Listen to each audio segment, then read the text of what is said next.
Hello friends, तो आप सभी का एक बार फिर से स्वागत है द फायर स्टडी चैनल पर। फ्रेंड्स, जैसा कि हम लोग सीरीज चला रहे हैं मैराथन का सीधी बात नो बकवास, तो उसी के अंतर्गत आज हम लोग बात करेंगे भारत का भूगोल। इसके पहले हमने देख लिया था विश्व का भूगोल, और ये आज आपका 14वां मैराथन क्लास है।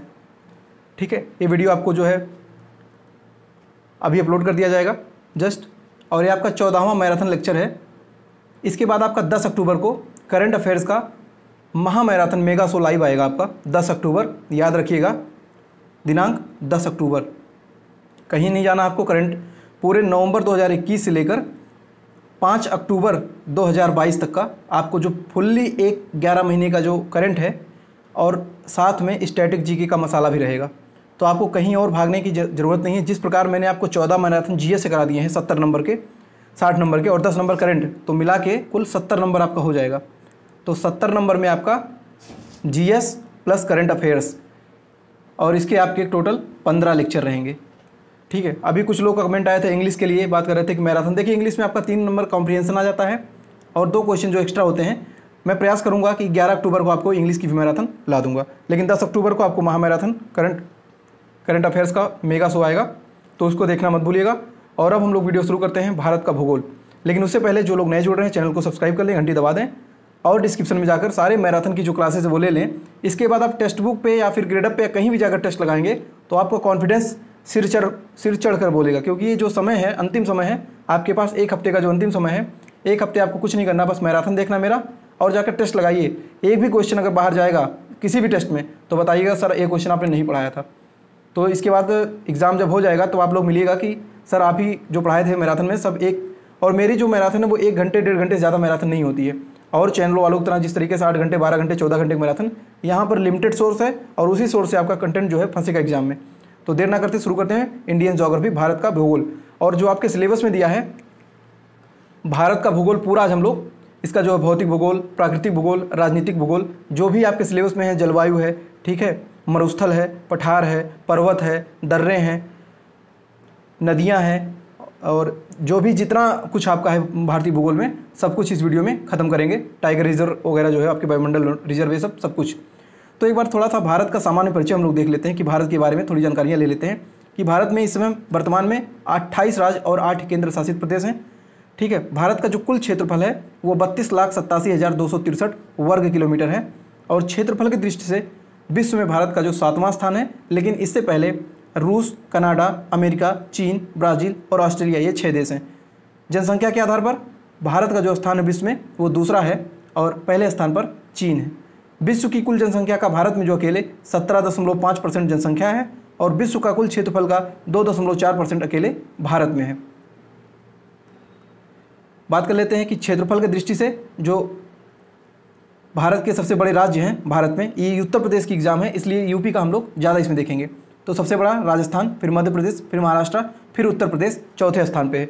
लेकिन 2011 जनगणना से पहले जो है 2011 की जनगणना में यूपी जो है 5वें स्थान पे था। लेकिन 2014 में जब आंध्र प्रदेश से तेलंगाना कट के बन गया तो ये यूपी का स्थान प्रमोट हो गया और चौथे स्थान पे आ गया। लेकिन इससे पहले जो है ये 5वें स्थान पर हुआ करता था। तो राजस्थान भारत का सबसे बड़ा क्षेत्रफल के आधार पर राज्य है। मध्य प्रदेश, महाराष्ट्र और उत्तर प्रदेश चौथे स्थान पर। क्षेत्रफल की दृष्टि से भारत का सबसे छोटा राज्य आपका गोवा है, और यही क्वेश्चन पेट में आपसे पूछा गया था पिछली बार, प्रीवियस ईयर 24 अगस्त 2021 को। इसके बाद सिक्किम और त्रिपुरा, ये भारत के छोटे राज्य हैं। जनसंख्या की दृष्टि से भारत का सबसे बड़ा राज्य उत्तर प्रदेश है, और जनसंख्या की दृष्टि से सबसे छोटा राज्य भारत का वो है सिक्किम। इसके बाद भारत जो है एक प्रायद्वीप है। प्रायद्वीप का मतलब होता है कि जो 3 तरफ से जल से घिरा हो। ये देख सकते हैं भारत का जो निचला हिस्सा इस प्रकार से कुछ है, फिर से बना देता हूँ, ये कुछ ऐसे ही भारत का नीचे वाला हिस्सा है। तो जो नीचे का हिस्सा है पूरब में, इसको यहाँ पर बंगाल की खाड़ी है, ठीक है, बे ऑफ बंगाल, और पश्चिम में जो आपका है यहाँ अरब सागर है, और नीचे जो दक्षिण वाला हिस्सा है यहाँ पर हिंद महासागर है। तो ये प्रकार भारत जो है प्रायद्वीपीय भारत है, नीचे का हिस्सा। बात कर लेते हैं कि समुद्र तट से भारत के कितने राज्य सटे हैं। तो 9 राज्य। भारत के 9 राज्य समुद्र तट से सटे हुए हैं, तटीय राज्य हैं, और 4 जो उसमें से संघ शासित प्रदेश हैं। भारत के 4 संघ शासित प्रदेश और 9 राज्य ये समुद्र तट से सटे हुए हैं, जिसमें से सबसे बड़ा जो तट है वो गुजरात का है। सबसे बड़ा तट गुजरात का है। बात कर लेते हैं कर्क रेखा से 8 राज्यों से होकर गुजरती है। वो 8 राज्य आपके कौन से हैं, अभी आगे हम लोग बात करते हैं, जो आप ट्रिक पढ़े होंगे कि मित्र पर गमछा झार, मित्र पर गमछा झार, ये 8 राज्य वाला, इसको हम लोग अभी आगे देखते हैं कौन कौन से आपके 8 राज्य हैं। भारत की जो विदेश नीति है वो गुटनिरपेक्ष और विश्व में शांति के आदि ये जो है चाहता है भारत की विश्व में शांति रहे, और एक गुटनिरपेक्ष है नेम, इसकी आधारित जो नेम, आप लोग नेम पढ़ते होंगे, इसी को हिंदी में गुटनिरपेक्ष कहा जाता है। भारत के कुल पड़ोसी देश बात करते हैं। भारत के कुल 9 पड़ोसी देश हैं, 7 जो सीमा लगाते हैं वो स्थल से, और 2 जो सीमा लगाते हैं वो जलीय सीमा लगाते हैं। देखिए ये क्वेश्चन पिछली बार यहाँ से आया था पड़ोसी देश के बारे में। अब जो 7 देश वो कौन कौन से आपके जो स्थल से सीमा लगाते हैं उसके डिटेल्ड जो है मैंने आपको जनरल अवेयरनेस की क्लास, जो जीए की क्लास हुई थी, आपकी जीके की जो क्लास हुई थी मैराथन, उसमें हमने आपको पूरा डिटेल बताया है कि भारत के 7 स्थल देश कौन कौन से हैं, और सबसे ज़्यादा बांग्लादेश से कितना लगता है, और सबसे कम अफगानिस्तान से 107 किलोमीटर सीमा लगता है। ये सारी बातें जो है हमने आपको जनरल अवेयरनेस वाली में बताया है। और 2 जो जलीय है आपके मालदीव और श्रीलंका, उसके बारे में डिटेल जो है मैं पढ़ा चुका हूँ, इसलिए इस वीडियो में इसको नहीं कर रहे हैं, नहीं तो वीडियो बहुत ज़्यादा लंबा हो जाएगा। तो जो लोग जनरल अवेयरनेस की वीडियो नहीं देखे मैराथन की, वो उसका लिंक जो है डिस्क्रिप्शन में वहाँ से जाकर देख सकते हैं। अब बात करते हैं हम लोग भारत के नक्शे की, ठीक है। और भारत के नक्शे में आपको मैं बताता हूँ कि जो भारत एक प्रायद्वीप है, ठीक है, आप देख सकते हैं भारत का जो निचला हिस्सा है कुछ इस प्रकार से है, ठीक है। भारत एक प्रायद्वीप है, प्रायद्वीप का मतलब 3 तरफ से पानी। देखिए इधर जो आपका बंगाल की खाड़ी है, इधर आपका देख सकते हैं अरब सागर है, और नीचे आपका पूरा जो है हिंद महासागर है। तो जो तट है, जो तटीय नाम दिया गया है, जैसे गुजरात का जो तट है उसको काठियावाड़ तट कहते हैं, और इधर गोवा महाराष्ट्र का जो तट है उसको कोंकण तट कहते हैं। मतलब पश्चिम साइड में गोवा महाराष्ट्र का तट जो है उसको हम लोग कोंकण तट कहते हैं। और जो केरल के पास में है, आप देख सकते हैं केरल वाला ये हिस्सा, केरल के तट को मालाबार तट कहते हैं। आप लोग ट्रिक में याद कर सकते हैं कमाल, का फॉर केरल और माल से मालाबार, तो कमाल हो गया। ये पश्चिमी घाट पे आपका पड़ेगा, केरल के पास वाला तट जो उसको हम लोग मालाबार तट कहते हैं, और उड़ीसा के पास वाला जो तट है उसको हम लोग उत्तरी सरकार तट कहेंगे। और जो आपका आंध्र प्रदेश और तमिलनाडु के बगल ये जो है पूर्वी तट है उसको कोरोमंडल तट कहते हैं। ये बहुत चारों इंपॉर्टेंट हैं, मिलान करने को भी आपसे पूछा जा सकता है। तो उड़ीसा के बगल वाला तट उत्तरी सरकार, ये पूर्वी साइड में है, और पूर्वी साइड में तमिलनाडु और आंध्र प्रदेश के जो बगल सटा है तट उसको कोरोमंडल तट, और केरल के पास वाला पूर्वी पश्चिमी तट जो आपका है उसको हम लोग मालाबार तट कहेंगे, और गोवा और महाराष्ट्र के बगल जो तट है पश्चिम में उसको कोंकण तट कहेंगे, और गुजरात के बगल जो तट है उसको हम लोग काठियावाड़ तट कहते हैं। तो ये जो है कुछ इंपॉर्टेंट बातें थी। बाकी आप लोग देख सकते हैं नीचे जो है हिंद महासागर है, और इधर बंगाल की खाड़ी है, और इधर अरब सागर, जो मैंने आपको प्रायद्वीप बताया था कि 3 तरफ से जल से घिरा है, ये सब जो है पानी है, ये सब जो है इधर उधर पूरा जो है पानी है। तो इस प्रकार भारत एक प्रायद्वीप है। अब बात कर लेते हैं कि भारत की अवस्थिति, भारत कहाँ पर स्थित है उसके बारे में। देखिए मैंने आपको एक आइडिया के अनुसार बताया है कि इस प्रकार से, जैसे मान लीजिए आपकी पृथ्वी गोल होती है, ठीक है, ये पृथ्वी आपका हो गया, बीचों बीच से जो आपको रेखा गई है वो होती है 0 डिग्री। 0 डिग्री को हम लोग कहते हैं भूमध्य रेखा, या फिर इसी को हम लोग कहते हैं विषुवत रेखा। कौन सी रेखा? भूमध्य रेखा या विषुवत रेखा। ये जो है 0 डिग्री से होकर गुजरती है, बीचों बीच। भूमध्य, भू मतलब पृथ्वी, और मध्य मतलब जो पृथ्वी के बीच से रेखा गई है उसको हम लोग भूमध्य कहते हैं। इसी के ऊपर जाएंगे 23.5 डिग्री नॉर्थ, 23.5 डिग्री जो उत्तरी अक्षांश पर जाएंगे तो ये आपका हो जाएगा कर्क रेखा, और नीचे आएंगे जो है 23.5 डिग्री, ये कर्क है, और नीचे 23.5 डिग्री दक्षिणी अक्षांश पर आएंगे तो यहाँ पर मकर रेखा है। अब भारत कहाँ पर है इसके बारे में देख लेते हैं। तो 23.5 डिग्री उत्तरी अक्षांश पर यहाँ पर आसपास यहाँ जो है भारत अवस्थित है, और भारत से कर्क रेखा होकर गई है। भारत के 8 राज्यों से होकर कर्क रेखा गई, उसके बारे में देखेंगे। तो इस प्रकार से आप देखेंगे, इधर वाला उत्तर हो गया, इधर वाला हो गया दक्षिण लिखा हुआ, देखिए इधर वाला हो गया ईस्ट पूरब, और इधर वाला पश्चिमी। तो अब बताइए भारत कहाँ स्थित, अगर पूछा जाए ग्लोब में, गोलार्ध में, तो भारत किस गोलार्ध में? तो आपको लग रहा है ये वाला खाना जो है ये कहाँ गया है, ये उत्तरी गोलार्ध में गया है, और इधर क्या है पूरब है, तो उत्तर पूरब गोलार्ध में है। भारत जो है, भारत की स्थिति उत्तर पूर्वी गोलार्ध में है, 23.5 डिग्री उत्तरी अक्षांश पर है भारत। ठीक, ये बातें समझ गए हम लोग। अब बात कर लेते हैं कि भारत के बारे में कुछ इंपॉर्टेंट बातें।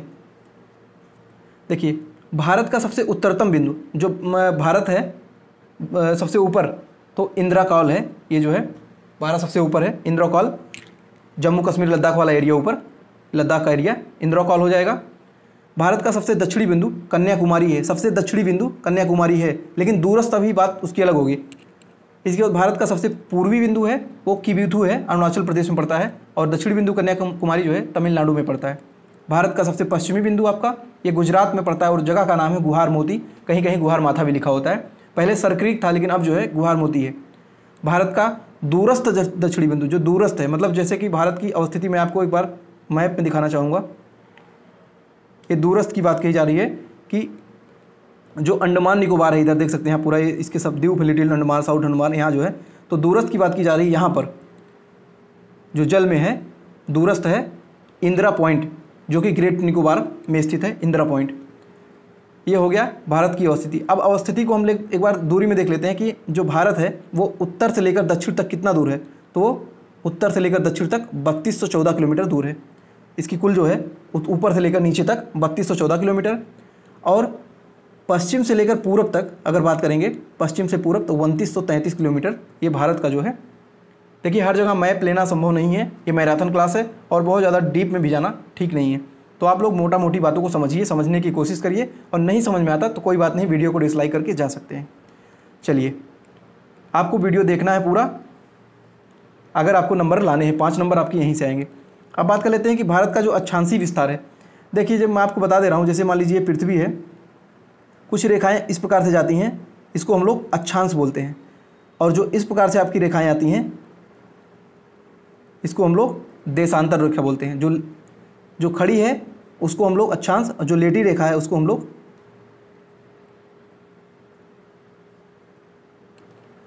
तो भारत का अक्षांशी ये जो भी है अक्षांशी, तो भारत का जो अक्षांशी विस्तार है वो 8 डिग्री 4 मिनट उत्तरी अक्षांश से लेकर 37 डिग्री 6 मिनट तक उत्तरी अक्षांश तक। आपको सीधा यही क्वेश्चन पूछा ही जाएगा एग्जाम में ऐसे ही कि भारत का अक्षांशी विस्तार कितना है, तो 8 डिग्री 4 मिनट से लेकर उत्तरी अक्षांश से लेकर 37 डिग्री 6 मिनट उत्तरी अक्षांश तक। और भारत का दक्षिणी जो भारत का देशांतरी विस्तार जो है, देशांतरी का मतलब होता है ये वाला जो लाइन है इसका, तो भारत का जो देशांतरी विस्तार है वो 68 डिग्री 7 मिनट पूर्वी देशांतर से लेकर 97 डिग्री 25 मिनट ये पूर्वी देशांतर तक। तो ये हो गया भारत का अक्षांशीय और देशांतरी विस्तार। अब हम लोग बात कर लेते हैं कि भारत का जो या जो देशों में अंतर्राष्ट्रीय रेखाएं हैं, किस देश को कौन सी रेखा जोड़ती है, तो मैक-मोहन रेखा ये जो है भारत एवं चीन के बीच है रेखा है मैक-मोहन। हिंडनबर्ग रेखा ये जर्मनी एवं पोलैंड के बीच में है। मैगी नॉट रेखा ये जर्मनी एवं फ्रांस के बीच में है। रेड ग्लिफ लाइन ये भारत और पाकिस्तान के बीच में है। 1947 में जब भारत और पाकिस्तान के बीच बंटवारा हुआ था तो एक सर रेडक्लिफ थे, उन्होंने एक ऐसे लाइन खींच दिया था, तो यही मान लिया गया था कि भारत और पाकिस्तान के बीच जो बंटवारे लाइन है उसको रेडक्लिफ रेखा कहा जाता है। डूरंड रेखा ये पाकिस्तान एवं अफगानिस्तान, ठीक है, वैसे तो अब इस समय पाकिस्तान एवं अफगानिस्तान के बीच है, लेकिन जब उस टाइम डूरंड रेखा बना था उस टाइम भारत एवं अफगानिस्तान के बीच था, क्योंकि पाकिस्तान का बंटवारा नहीं हुआ था। तो जो भी ऑप्शन में मिले पाकिस्तान अफगानिस्तान या भारत अफगानिस्तान आप उसको लगाइएगा। बाकी 39 डिग्री रेखा गई है, 39 डिग्री, तो वो जो है उत्तरी कोरिया और दक्षिणी कोरिया को अलग करता है। नॉर्थ कोरिया को साउथ कोरिया से अलग करता है 39 डिग्री चैनल रेखा। एक है 49 डिग्री, ठीक है, 49 डिग्री आपको करता है यूएसए और कनाडा को। जो दक्षिणी उत्तरी अमेरिका महाद्वीप में 2 देश हैं, कनाडा और अमेरिका, तो संयुक्त राज्य अमेरिका और कनाडा को कौन सा अलग करता है डिग्री चैनल, तो 49 डिग्री। तो ये जो है कुछ इंपॉर्टेंट अंतर्राष्ट्रीय सीमा निर्धारण करने वाले लाइन थे, उनके बारे में हमने जाना। अब बात करते हैं द्वीप समूह के बारे में। द्वीप समूह क्या होता है? देखिए प्रायद्वीप के हमने पढ़ा कि 3 तरफ से पानी हो, जैसे हमने पढ़ा कि तीनों तरफ से इधर से पानी है। और द्वीप क्या होता है कि चारों तरफ से पानी हो, जैसे यहाँ लक्षद्वीप है, पूरा पानी में ही है, यहाँ भी थोड़ा सा पार्ट इसका लक्षद्वीप का तमिलनाडु आंध्रा में, ठीक है। और आपका अंडमान जो है पूरा इधर जो बसा हुआ है अंडमान, ये पूरा द्वीप ही है, द्वीप समूह है। बात कर लेते हैं कि द्वीप समूह के बारे में, तो ज़मीन का वह हिस्सा जो चारों तरफ से पानी में हो उसे हम द्वीप समूह बोलते हैं या द्वीप बोलते हैं। अब लक्षद्वीप है, लक्षद्वीप की राजधानी कहाँ है? कवारती, और अंडमान निकोबार की राजधानी पोर्ट ब्लेयर। ये आपके भारत में 2 बड़े द्वीप हैं और द्वीप समूह है। इन द्वीप समूह में बहुत सारे छोटे छोटे द्वीप हैं। जो आपका लक्षद्वीप है वो अरब सागर में पड़ता है, पश्चिम की साइड में है ज़्यादातर हिस्सा इसका। और लक्षद्वीप की राजधानी कवारती। लक्षद्वीप का जो राजकीय भाषा है, जो बोला जाता है ऑफिशियल लैंग्वेज, आधिकारिक भाषा जो है उसको मलयालम कहते हैं। और यही क्वेश्चन पिछली बार पेट एग्जाम में पूछ लिया गया था कि लक्षद्वीप का आधिकारिक भाषा क्या है, तो वहाँ का आधिकारिक भाषा मलयालम है। चूँकि केरल के पास में सटा हुआ है लक्षद्वीप, और केरल की भी जो भाषा है राजकीय ऑफिशियल लैंग्वेज वो भी मलयालम है। इसी कारण लक्षद्वीप की भाषा वहाँ से पास में है, इसलिए वहाँ की भी मलयालम है। यही क्वेश्चन पेट में पूछा गया था। बात करते हैं लक्षद्वीप का, तो लक्षद्वीप समूह में कुल 36 द्वीप हैं। छोटे बड़े द्वीपों मिलाकर उनकी संख्या जो है 36 द्वीप हैं। और जो लक्षद्वीप का निर्माण हुआ है वो कोरल रीफ से। कोरल रीफ आप जानते होंगे कि मूंगा की चट्टान, ठीक है, जो आप पढ़ते होंगे कि ऑस्ट्रेलिया में विश्व का सबसे बड़ा मूंगा की चट्टान है ऑस्ट्रेलिया में। तो वही जो लक्षद्वीप में जो द्वीपों का जो निर्माण हुआ है वो कोरल रीफ से हुआ है। और लक्षद्वीप द्वीप समूह में कुल 36 द्वीप हैं। बात कर लेते हैं अंडमान के बारे में। इसकी राजधानी पोर्ट ब्लेयर है और ये जो है अंडमान निकोबार बंगाल की खाड़ी में स्थित है और इसमें छोटे बड़े द्वीपों को मिलाकर कुल 572 द्वीप हैं। इसके बारे में कुछ और जानकारी ले लेंगे हम लोग अंडमान निकोबार के बारे में। अंडमान निकोबार की जो राजधानी पोर्ट ब्लेयर है वो अराकामा योमा पर्वत, जो म्यांमार का हिस्सा था, उसी पर्वत पर स्थित है। और अंडमान निकोबार जो पोर्ट ब्लेयर, उसकी सबसे ऊंची चोटी है, उसका नाम है सैडल पीक। क्या नाम है? Saddle peak. अंडमान निकोबार का सबसे ऊंची चोटी सैडल पीक। और जो आपका 10 डिग्री चैनल है वो अंडमान को निकोबार से अलग करता है। अंडमान और निकोबार जब अलग होते हैं, देखिए डिग्री चैनल क्या होता है कि जब भी मान लीजिए यहाँ शहर है, यहाँ शहर है, लेकिन बीच से कोई नदी गई है या पानी का कटाव गया है तो उसी को अलग करता है, उसी को हम लोग डिग्री चैनल के नाम से जानते हैं। तो जो जैसे भारत और श्रीलंका को क्या अलग करता है, तो वो पाक जल डमरू, पाक जल संधि अलग करता है। उसी प्रकार से ये 10 डिग्री चैनल है और 10 डिग्री चैनल जो है अंडमान को निकोबार से अलग करता है। इसके बाद बात करते हैं डंकन चैनल।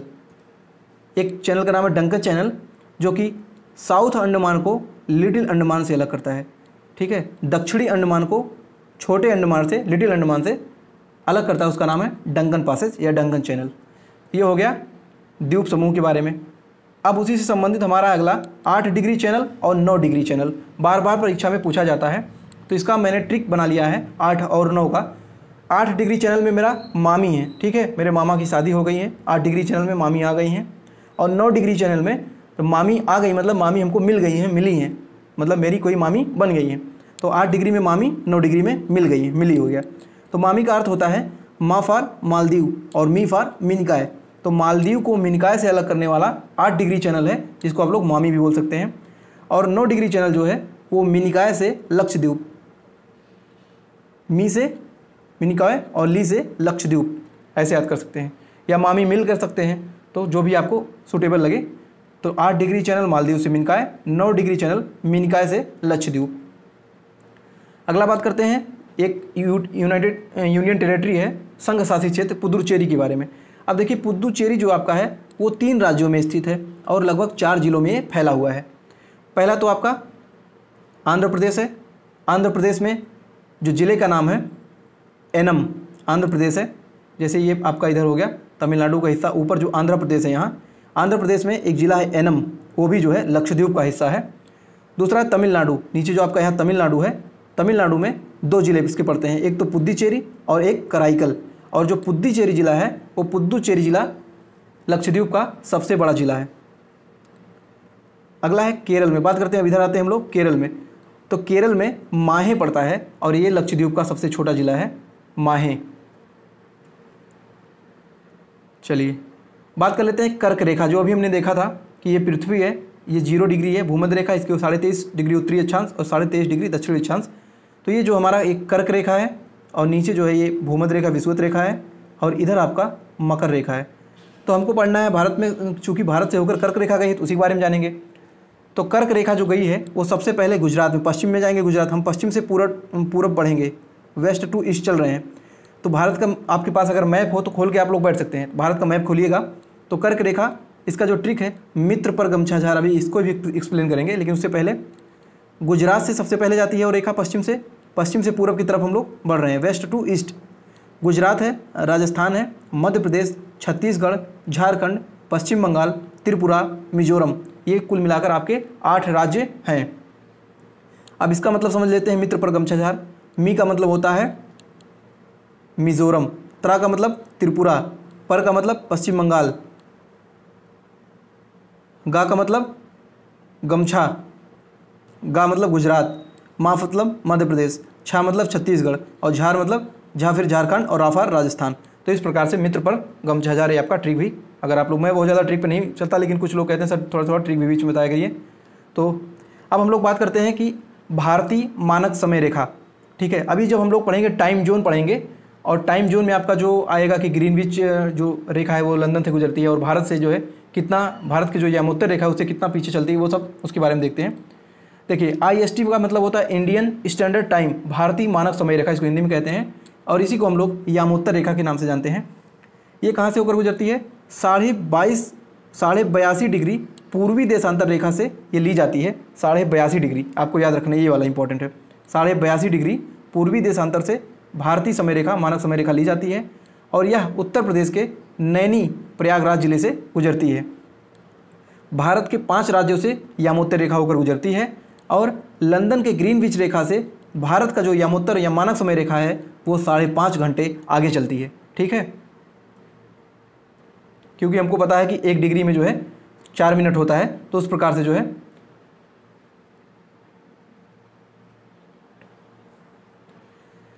लंदन की ग्रीनविच से 5.5 घंटे अपना जो मानक समय रेखा है वो आगे चलता है। अब देखिए 5 राज्य आपके कौन कौन से हैं यामोत्तर रेखा जहाँ से गुजरती है। तो 5 राज्य में सबसे पहले ऊपर से हम लोग नॉर्थ टू साउथ आएंगे, उत्तर से लेकर दक्षिण की ओर। तो सबसे पहले आपका यूपी पड़ता है, फिर MP पड़ता है, फिर छत्तीसगढ़ पड़ता है, ठीक है, इसके बाद उड़ीसा पड़ता है, इसके बाद आंध्र प्रदेश पड़ता है। ऊपर से नीचे पहले UP, MP, छत्तीसगढ़, उड़ीसा और आंध्र प्रदेश, ये 5 राज्य से होकर आपकी यामोत्तर रेखा गुजरती है। बात की जाए कर्क रेखा की तो 8 राज्यों से, और यामोत्तर रेखा की बात की जाए तो 5 राज्यों से। आपको कंफ्यूज नहीं होना है, जो भी कंफ्यूजन है उसको तुरंत आप लोग दूर कर लीजिएगा, और आप लोग कमेंट करके बताइए तुरंत। ये लाइव चल रहा है वीडियो, आप लोग कमेंट करके बता सकते हैं, मैं आपके सारे जवाब अभी दूंगा तुरंत। अब बात करते हैं भारत के नदी तंत्र, आपके सिलेबस में है अगला टॉपिक, भारत के नदी तंत्र, रिवर सिस्टम ऑफ इंडिया। देखिए भारत में 2 प्रकार की नदियाँ पाई जाती हैं, एक तो हिमालयी नदियाँ होती हैं और एक होता है प्रायद्वीपीय नदियाँ। हिमालयी नदियाँ ऐसी नदियाँ होती हैं जो हिमनद से आती हैं, जो जैसे बर्फ़ के जो बड़े बड़े टुकड़े हैं वो जब गर्मियों में पिघलते रहते हैं, या हमेशा कुछ ना कुछ उसमें जो पिघलन होता है और 12 महीने कुछ ना कुछ पानी आता रहता है, इसलिए जो है सदा नहीं रहा होती है, हमेशा बहने वाली नदी होती है, उसको हम लोग हिमालयी नदियाँ कहते हैं। और ये 12 महीने बहती हैं, जैसे गंगा, ब्रह्मपुत्र, सिंधु, ये सब जो है हिमालयी नदियाँ, हिमालय से निकलती हैं। वहीं दूसरी प्रकार की जो नदियाँ हैं प्रायद्वीपीय नदियाँ, जो 3 तरफ से पानी जो हमने बताया प्रायद्वीपीय नदियाँ, वो जो है वर्षा पर निर्भर करती हैं। मानसूनी नदियाँ होती हैं, जब बरसात होती है 6 महीने लगभग, तो उसी में खूब पानी में आता है, बाकी वैसे ये सूख भी जाती हैं कभी कभी, जैसे नर्मदा, ताप्ती, गोदावरी, कृष्णा, ये सब आपकी प्रायद्वीपीय नदियाँ हैं। अब हम पहला बात करते हैं हिमालयी नदियों की, और हिमालयी नदियों में पहला स्थान आता है सिंधु नदी तंत्र का। देखिए सिंधु नदी जो है 1960 का जो है विवाद भी था, उसके बीच जो है सब कुछ हम लोग डिटेल में पढ़ेंगे, कोई दिक्कत नहीं है, वीडियो को आप लोग आराम से देखिए, कोई जल्दबाजी नहीं है। 5 नंबर अगर आपको लेना है तो पूरा वीडियो देखना होगा, अगर आप चाहते हैं नोट्स बनाना तो नोट्स भी बना सकते हैं। सिंधु नदी तंत्र की बात करते हैं, इसकी कुल लंबाई 2880 किलोमीटर है। इसकी कुल लंबाई में बता रहा हूँ, भारत, पाकिस्तान, चीन सब मिलाकर। और ये जो नदी है वो तिब्बत से निकलती है, लेकिन ये चूँकि तिब्बत को चाइना ने अपना हिस्सा मान लिया, तो चीन से होकर भारत में आती है, भारत से पाकिस्तान जाती है, और पाकिस्तान से होकर पश्चिम में अरब सागर में अपना पानी गिराती है। तो इसके बारे में देखते हैं कि सिंधु नदी तंत्र का, इसका उद्गम जो सिंधु नदी का है वो मानसरोवर झील तिब्बत से होती है, और सिंधु नदी 2 पर्वतों के बीच बहता है, वो लद्दाख और जास्कर श्रेणी पर्वत हैं, उन्हीं के बीच में, जैसे लद्दाख ऊपर है और नीचे जास्कर है, यहीं से जो है आपका सिंधु नदी बीच में बहता है। कई बार एग्जाम में पूछ लिया जाता है कि सिंधु नदी किन 2 पर्वतों के बीच बहता है, तो लद्दाख और जास्कर के बीच बहता है। अगला है कि सिंधु जल समझौता कब हुआ था? 1960 में हुआ था। और किसने समझौता कराया था भारत पाकिस्तान के बीच में? मध्यस्थता कराया था विश्व बैंक ने। ठीक है, इसमें ने बताया था कि जो 20% जल है इसका वो भारत यूज करेगा, और 80% जो है ये पाकिस्तान में नदी ज़्यादा है, इसलिए 80% वहाँ का पानी पाकिस्तान यूज करेगा। इसमें बहुत सारा समझौता था, तो उसको आप लोग को जाना ज़्यादा ज़रूरी नहीं है। सिंधु की कुछ सहायक नदियाँ जैसे झेलम, चिनाब, रावी, ब्यास, सतलज, इसी को पंजाब में पंचनद के नाम से जाना जाता है, पंचनद। ठीक है, पंजाब मतलब 5 नदियों की भूमि, तो पंचनद भी, ये 5 नदियाँ कौन कौन सी हैं? झेलम, चिनाब, रावी, ब्यास, सतलज, और ये जो है सिंधु की सभी सहायक नदियाँ हैं 5। इसकी और भी सहायक नदियाँ हैं जैसे गिलगित, नुब्रा, स्योक, ये जो है सिंधु की और सहायक नदियाँ हैं। सिंधु की सबसे बड़ी सहायक नदी है चिनाब, और चिनाब नदी पर ही विश्व का सबसे ऊंचा रेलवे आर्क ब्रिज बन रहा है, वो जो है चेनाब नदी जम्मू कश्मीर में बन रहा है, तो ये भी आपको यहाँ से याद रखना है। दूसरा हमारा हिमालयी नदी तंत्र है, वो है ब्रह्मपुत्र नदी। ठीक है, ब्रह्मपुत्र नदी, ये इसके टोटल लंबाई कुल मिलाकर 2900 किलोमीटर है, और ये चीन से निकलकर, ये भी वहीं तिब्बत से निकलती है, लेकिन ये तिब्बत चूँकि चीन का भाग माना जाता है तो चीन से बहते हुए भारत को आती है, भारत से होते हुए बांग्लादेश जाती है ब्रह्मपुत्र, और फिर सुंदरबन में गंगा और ब्रह्मपुत्र मिलकर जो है दोनों नदियाँ ये डेल्टा बनाती हैं। विश्व का सबसे बड़ा डेल्टा सुंदरबन का डेल्टा, ठीक है। इसके बाद जो है बंगाल की खाड़ी में अपना जल गिराती है। ब्रह्मपुत्र नदी, इसका जो उद्गम है वो चेमा युंगडुंग ग्लेशियर है, एक हिमनद है। ये कहाँ है? मानसरोवर झील तिब्बत के पास में। चूँकि ये तिब्बती है, चाइनीज नाम है, चेमा युंगडुंग ग्लेशियर कई बार पूछ लिया जाता है। तो ब्रह्मपुत्र नदी यहीं से निकलती है, मानसरोवर झील तिब्बत के पास से। गंगा और ब्रह्मपुत्र मिलकर विश्व का सबसे बड़ा डेल्टा सुंदरबन डेल्टा बनाती हैं और अपना जल जो है बंगाल की खाड़ी में गिराती हैं। ब्रह्मपुत्र नदी को चीन में, देखिए ब्रह्मपुत्र नदियों को कई देश में कई नाम से जाना जाता है। तो देखते हैं, चीन में ब्रह्मपुत्र नदी को सांगपो, अरुणाचल प्रदेश भारत में दिहांग, और भारत में असम में ब्रह्मपुत्र तथा बांग्लादेश में इसको जमुना के नाम से जानते हैं। तो ब्रह्मपुत्र नदी को चाइना में सांगपो, अरुणाचल प्रदेश में दिहांग, असम में ब्रह्मपुत्र तथा बांग्लादेश में जमुना के नाम से जानते हैं। विश्व का सबसे बड़ा नदी द्वीप माजुली नदी द्वीप असम में इसी ब्रह्मपुत्र नदी में स्थित है। विश्व का सबसे बड़ा नदी द्वीप, जो नदियों में कोई द्वीप बन गया है, ब्रह्मपुत्र चूँकि बहुत चौड़ी है, भारत की अफवाह की दृष्टि से सबसे चौड़ी नदी जो है ब्रह्मपुत्र है, और लंबाई की दृष्टि से भारत में बहने वाली, भारत के अंदर जो है 2525 किलोमीटर का वो जो है गंगा नदी है, भारत की सबसे लंबी नदी। तो ये भी आपको याद रखना है। तो विश्व का सबसे बड़ा नदी द्वीप बनाती है माजुली नदी, माजुली नदी द्वीप, ये भी असम में ब्रह्मपुत्र नदी में, ये भी आपको नोटेड रखना है। इसकी सहायक नदियाँ हैं कुछ इंपॉर्टेंट, जैसे धनसिरी, सुबनसिरी, तिस्ता, मानस, लोहित, मोस्ट इंपॉर्टेंट नदियाँ हैं सब। चूँकि मैं देखिए एक बार अभी मैं ट्रिप किया था सिक्किम का, तो वहाँ भी मुझे नदियाँ मिली थी, जैसे तिस्ता है, मानस है, ये सब नदियाँ जो है। तिस्ता जो है भारत बांग्लादेश के, इसका जो है विवाद भी चलता रहता है नदी को लेकर, तो ये भी आपको जान लीजिए। बात करते हैं तीसरी जो हमारी भारत की सबसे लंबी नदी उसके बारे में, गंगा नदी तंत्र के बारे में। गंगा नदी की कुल लंबाई 2525 किलोमीटर है, और ये गंगा नदी राष्ट्रीय नदी है भारत की। ये 4 नवंबर 2008 को ये राष्ट्रीय नदी घोषित की गई थी भारत के लिए। और इसका उद्गम जो होता है उत्तराखंड के उत्तरकाशी जिले से होता है, और एक ग्लेशियर है गंगोत्री ग्लेशियर, वहीं से निकलती नदी गंगा नदी। और गंगा नदी भारत में 5 राज्यों से बहती है। कितने राज्यों से? भारत में 5 राज्यों से। वो कौन कौन से राज्य हैं? उत्तराखंड से निकलती है, फिर यूपी में आती है, यूपी से बिहार जाती है, बिहार से झारखंड जाती है, झारखंड से पश्चिम बंगाल जाती है, और फिर पश्चिम बंगाल से जाकर बांग्लादेश में जो है सुंदरबन डेल्टा में अपना जो है विश्व का सबसे बड़ा डेल्टा गंगा ब्रह्मपुत्र जो है सुंदरबन का डेल्टा बनाकर बांग्लादेश में अपना जल गिराती है। और बांग्लादेश में गंगा को पद्मा के नाम से जानते हैं। ये इंपॉर्टेंट है, पद्मा, और ब्रह्मपुत्र को जमुना। यूपी के ये 28 जिलों से होकर गुजरती है। चूँकि आप लोग पेट का जो एग्जाम देने जा रहे हैं वो यूपी का परीक्षा है और ये अर्हता परीक्षा है, तो इसमें क्वेश्चन बहुत ज़्यादा पूछे जाने की चांसेस है। अगर पेपर थोड़ा सा घुमाएगा तो वो पूछ लेगा गंगा नदी उत्तर प्रदेश के कितने जिलों से होकर बहती है, तो 28 जिलों से होकर आपका गंगा नदी बहती है। अगला है कि भारत का सबसे लंबी नदी कौन है, तो वह है गंगा नदी। कुल लंबाई 2525 किलोमीटर, 5 राज्यों से होकर गुजरती है और उत्तर प्रदेश के 28 जिलों से बहती है।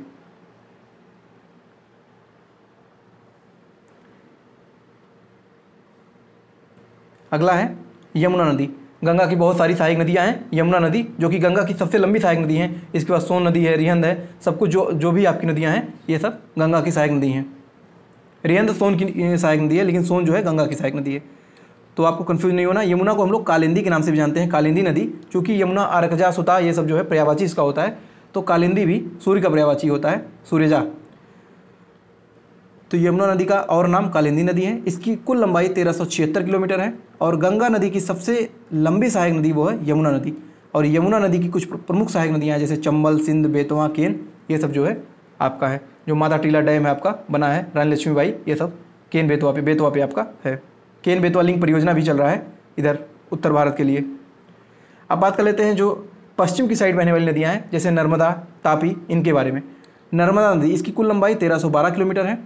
मध्य प्रदेश के अमरकंटक की पहाड़ी से निकलती है। कहाँ से? अमरकंटक की पहाड़ी से निकलती है और यह उत्तर में विंध्य पर्वत तथा दक्षिण में सतपुड़ा पर्वत के मध्य भ्रंश घाटी से होकर बहती है। मोस्ट इंपॉर्टेंट, नर्मदा तापी कैसे बहती हैं? ये भ्रंश बनाती हैं, ठीक है, भ्रंश बनाकर ये बहती है, एस्चुरी बनाती हैं। बहते हुए अरब सागर या खंभात की खाड़ी में अपना जल गिराती हैं। और इसी नर्मदा तट पर सरदार सरोवर परियोजना इसी नदी पर है। नर्मदा नदी पर सरदार सरोवर परियोजना है। जो सरदार सरोवर डैम है, जहाँ मूर्ति बनी है सरदार वल्लभ भाई पटेल की विश्व की सबसे ऊंची प्रतिमा, unity of statue of unity, तो जो है इसी नर्मदा नदी के सरदार सरोवर डैम पे है, ये भी आप लोग याद रखिएगा। अगला है यह जब नर्मदा नदी के पास जबलपुर में, ठीक है, बेड़ा घाट की संगमरमर शैलों को काटकर धुआंधार जलप्रपात का निर्माण करती है। मोस्ट इंपॉर्टेंट, धुआंधार जलप्रपात किस नदी पर है? नर्मदा नदी पे। कहाँ पे? जबलपुर, मध्य प्रदेश में। अगला है कि ओरसंग नर्मदा के दाएं तट से मिलने वाली एक प्रमुख नदी है एवं तवा, बंजर, शेर आदि इसकी प्रमुख सहायक नदियां हैं। नर्मदा की जो सहायक नदियां बंजर, शेर, तवा और ओरसंग। अगला है तापी। ये सब एग्जाम में क्वेश्चन पूछे जाते हैं, आप इससे भाग नहीं सकते हैं।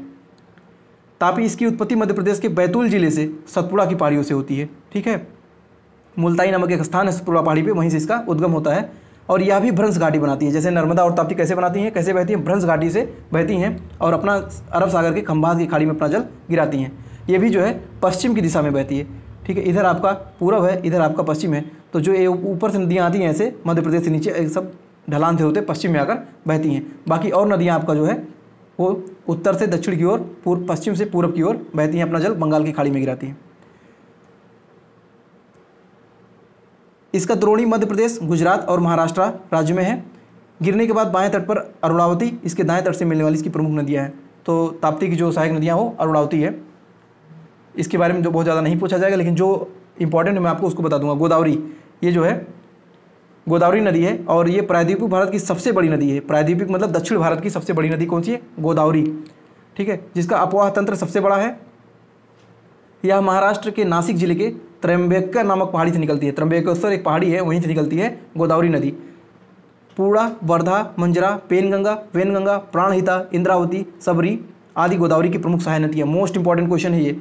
इसमें से पेनगंगा, वेनगंगा, प्राणहिता, इंद्रावती और ये जो है वर्धा, ये पांचों आप लोग रट लीजिए। गोदावरी की सहायक नदियाँ हैं पूर्णा, वर्धा, मंजरा, पेनगंगा, वेनगंगा, प्राणहिता, इंद्रावती, सबरी।